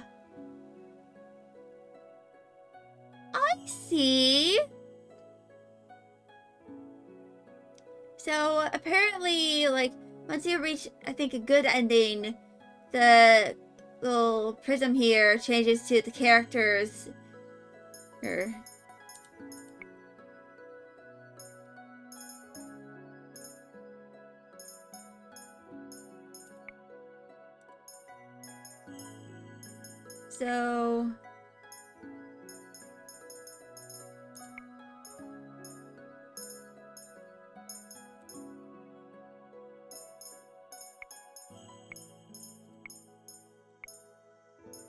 So I believe Fritz is one of the romance routes. But eventually I might need to, you know, do the bad ending. So if I am to, like, try and 100% all of this.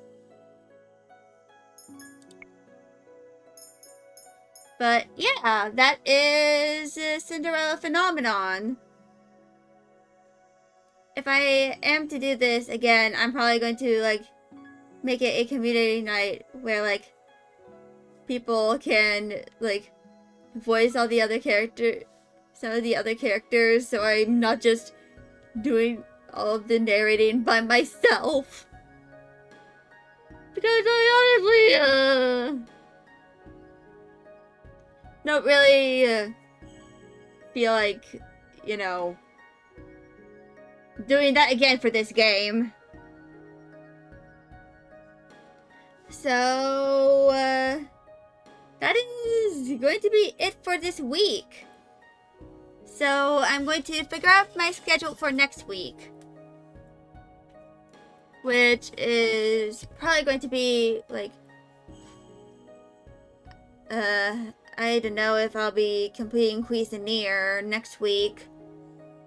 Like, or if I won't be able to do that until the end of the, like, just before my semester begins.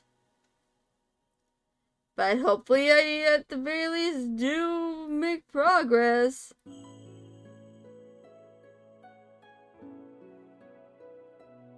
You know, I'm going to try and do that. So, I don't plan on doing any other routes on stream. My main thing is that I just wanted to get one route done. And then I will eventually, you know, go through all the other routes in time. Probably not on stream, but eventually. I will eventually, you know, go through all of the routes and endings. And, yeah. Hopefully, one day I will get all of the achievements for at least one of the games I played for Ultimate Fridays. Actually, I just realized something. So, oh, Valentine's Day lands on a Friday. So, so depending on how long I can take, so like within the next 4 weeks, I believe, I can probably, like, do one more Ultimate Friday. Hey, between then I'm probably going to, like, figure out what I'm going to play for, I'll figure out what I'm gonna play for Valentine's Day. Because I have quite a few new games that I have for Ultimate Friday. So, I actually have a whole list. Right now there are 15 games. I have one, including this game, I have completed 1, 2, 3, 4, 5, 6, 7. I have completed 8 out of all the 15 games I have for Ultimate Friday. Like, at the very least, doing one route.